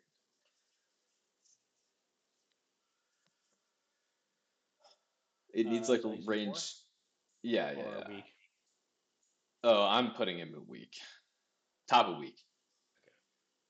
Okay, a week. Like I would rather run Takashi than Garrick. He's hitting pure damage. He's got 4 move. Do some stuff with him. Gar- Garrick's entire kit kind of just works against himself, whereas Takashi is just weak. His kit is kind of fine. For Guardian O, um, this unit has a single target, range 6, I believe, barrier Hmm. that it can channel onto one of your units. Importantly, Nate, structure channeling cannot be interrupted by paralyze, meaning Ethan and Takashi's, even like well, I think the turn timer interrupt, the egg can interrupt it, but paralyze cannot. This is a niche, kind of like a knowledge check thing. Why would the turn timer just adds one turn of cooldown? Why would it interrupt paralyze or Uh, channeling rather? Interrupts Guardian O because Guardian O's thing is not actually channeling. It's not like entering a channeling state. Well, is it Yeah, giving it a separate it, designation or is it just loosey it's goosey, no keywords? it's just loosey goosey, no keywords here right now. Okay, Okay. yeah. Uh, so Guardian O, I believe he said Burns said specifically if Guardian O takes damage, then it gets interrupted, nothing else. So maybe the turn timer interrupts it. I kind of forget. Maybe it doesn't. Well, we'll figure that out later. So Guardian O right now, it gives a shield for 3 turns if that unit is displaced by anything, so a Volta or a Ming, or it walks out of that zone, or Guardian O takes damage during that time. That shield will be interrupted. Additionally, it slowly scales up for 3 turns and projects a 3 valued flat damage reduction to everything within range 3 of itself. This is also what's really hurting Skirn's and Takashi's ability to come in. Skirn, Hmm. because when he jumps in, the shield will be like refilled by the time he's able to act again. And Guardian O, or excuse me, Takashi's ability to get in and actually deal damage is like super nerfed by it as well. This is also probably keeping Iceland and Ehrlich out of S tier because the introduction of Guardian O made AoE nuking a little bit weaker and also nerfed Ehrlich's ignite damage. So you can just walk the unit into the AoE and make him immune to the subsequent ignite damage without needing to cleanse it with your heal. Hmm. I would say Guardian O does not belong in every comp. Uh, Hmm. Hyper aggressive comps that where your units will be far away from your formation. So you're not getting a lot of value off of the defensive armor aura, and you might not always be able to shield the units you need to shield. I mean, those are Guardian O's weaknesses. It won't be found in the hyper aggro offensive comps. In the defensive comps, Hmm. I think it is a must take. I don't think that you can find anything else that is providing as much value as Guardian O, primarily because it changes a lot of the 2 turn kills into 3 turn kills. We're talking Diana gets in. We're talking Riker's trick shot. We're talking even Ming's auto attack, 20 on 20, won't kill an Iceland anymore Hmm. if you have a Guardian O behind Yeah, it. I agree. Yeah. You know, tell me your And thoughts. something that makes it different from the Tactics Arena Guardiano is that it has um, a temporary barrier. So so that if you just wait it out, then it will fall off after 3 turns. Okay, that's usually not that impactful, but you can't really set up a unit as like an outpost and then you know move forward from there. It's like if you set up the outpost, then it's just gonna go down in a few turns. So not really good at outposting, but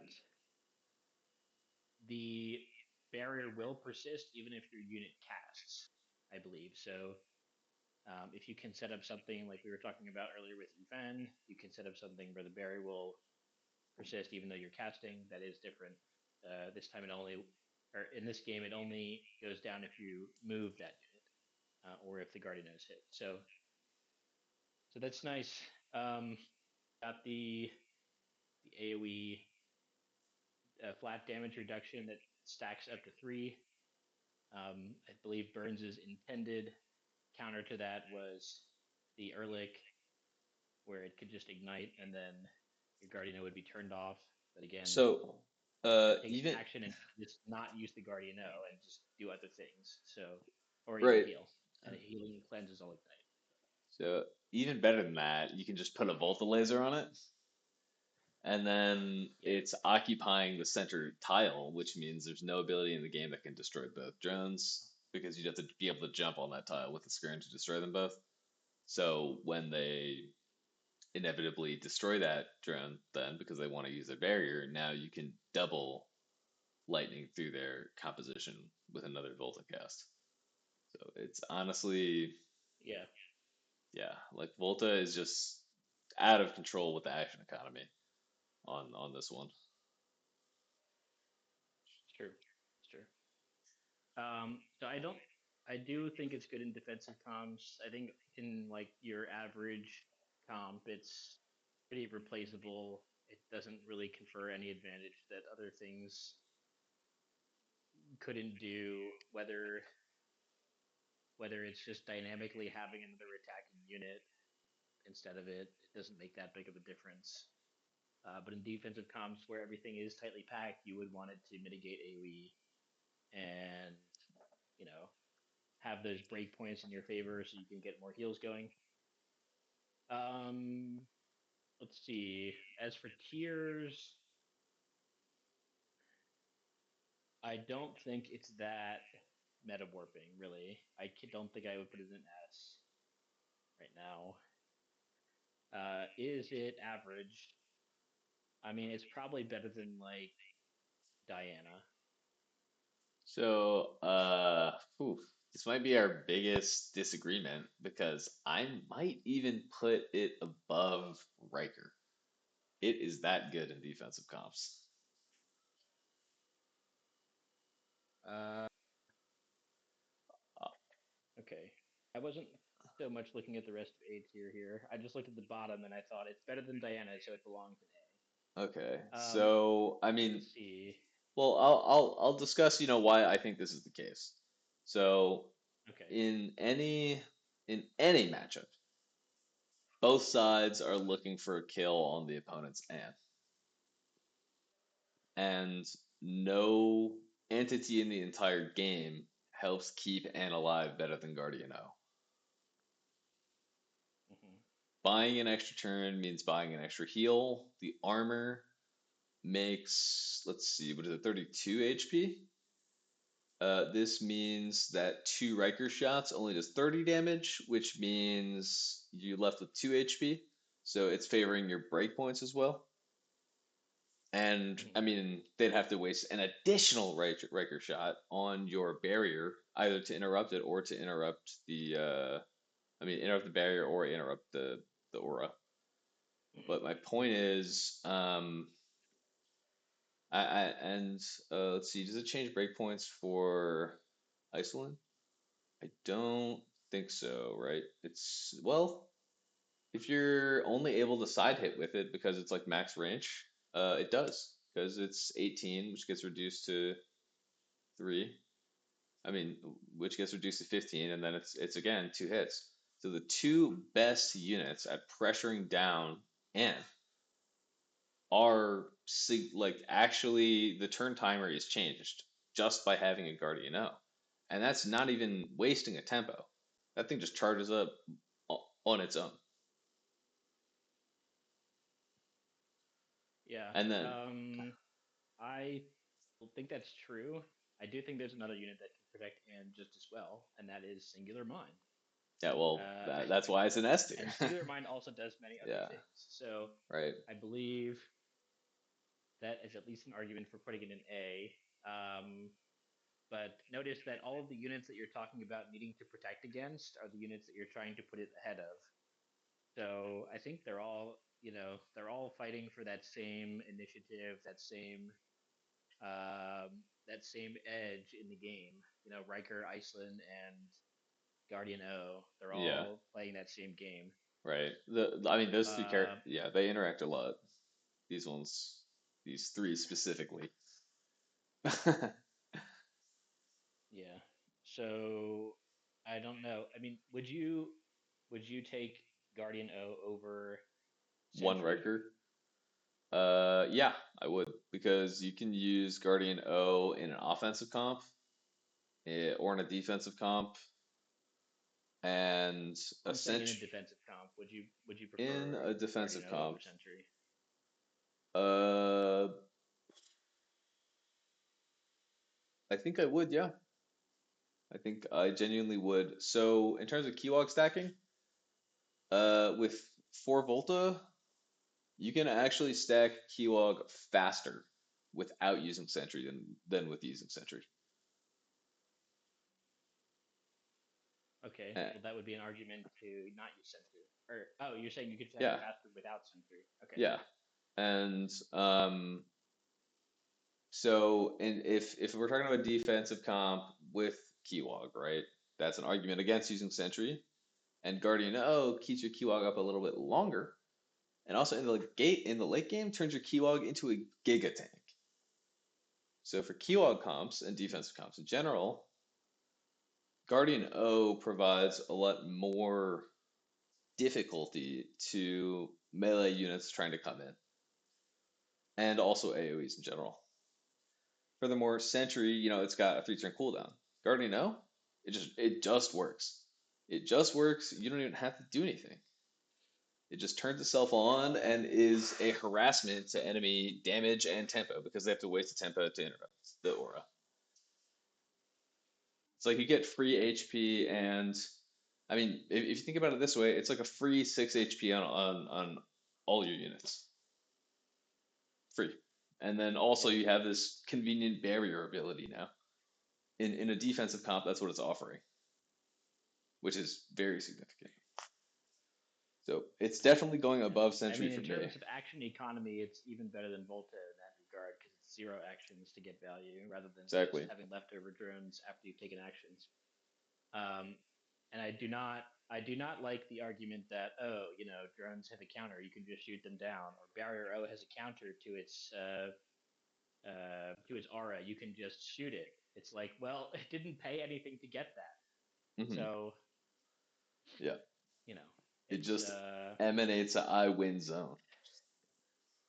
yeah, I get some value and you don't until you do some action that doesn't affect the rest of the Mhm. game. Yeah, so I mean, for me, anyways, that even puts it like above Riker because I mean the barrier blocks Riker's hits and the AoE nerfs Athelan damage, so you'll never get a 2 hit kill on anything. And keep in mind, right. even if you interrupt the Guardian O, by the time it's your turn again, it's already at tier 1.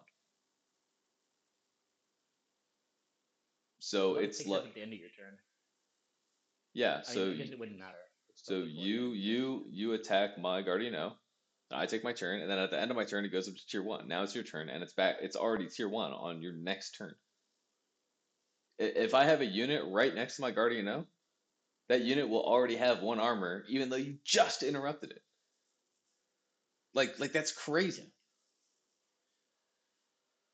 So yeah, yeah. Well, one armor isn't that crazy, but I especially in mean, a like it scales pretty exponentially, even though the armor scaling is linear because it's just covering a huge area by the end. one armor on Keylog with 25 stacks is like 10% all damage resist, and then immune to bleed and ignite. If it's Basically, yeah, kind if of. you're standing 1 tile away from a barrier ward, even if they're AoEing the barrier ward, it doesn't matter. You're just immune. You have 3 damage block. Technically, it's you have three. Okay, with the stacks. Yeah, well, you have 2 from your Uh, own stacks, and then 1 from the barrier ward, which cannot be yeah. reduced below 1. Crazy. Mhm. Yeah. And Hopefully, their yeah, new unit makes the dots and the yeah, hits a the bit dots better and the multi because hits, yeah. Guardian O is really just beating a dead horse because those things were already bad. Yep, in yep, yep. the game before it. I agree. So I'm comfortable putting this above Riker. Um,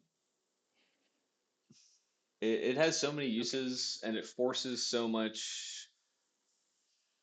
It forces difficult decisions to be made by the opponent more than a Riker would.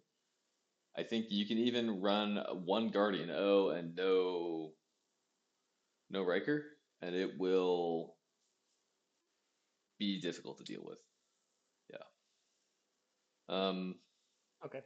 I did I think notice that's that, fine. and this might be an issue later, but you know how like N only has your own units highlighted when it goes to heal? Well, Guardian O has every tile within six highlighted. And I've tried to barrier different things like drones and enemy units. I don't think you can do that now, but I've seen stuff in this game where something could pop out that could change that. Where you're like burying enemy keywog to stop them from stacking and doing interesting stuff like that. I don't actually factor that into this tier list, but I'm keeping it in my mind for now. Okay. Okay, just looking at Well, looks like this, we ended up with only one unit in four.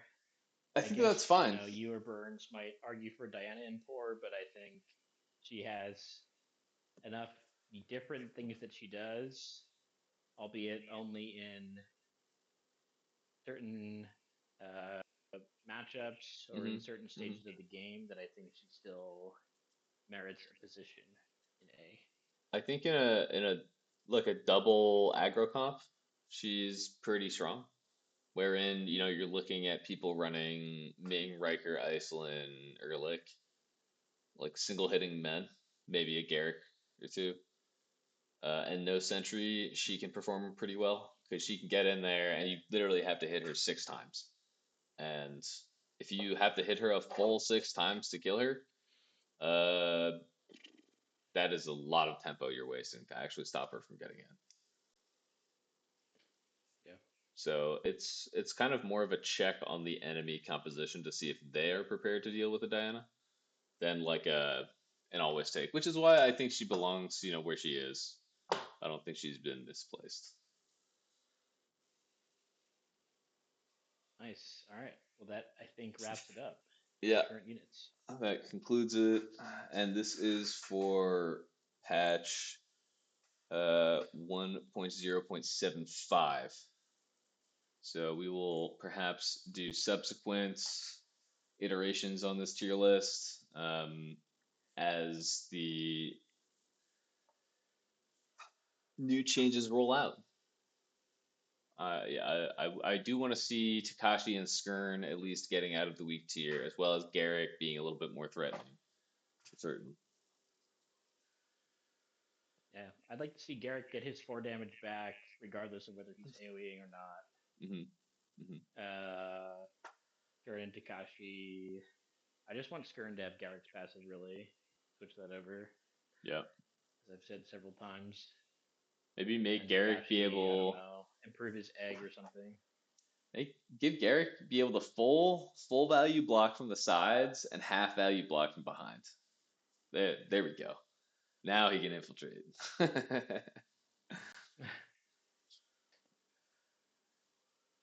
All And right. Garrett doesn't even have the original 80% block Yeah. that he had in Tau.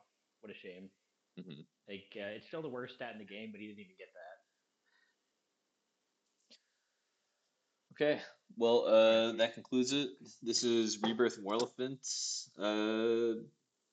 and our final tier list for Athens Battlegrounds. Thanks, everyone. Take it easy.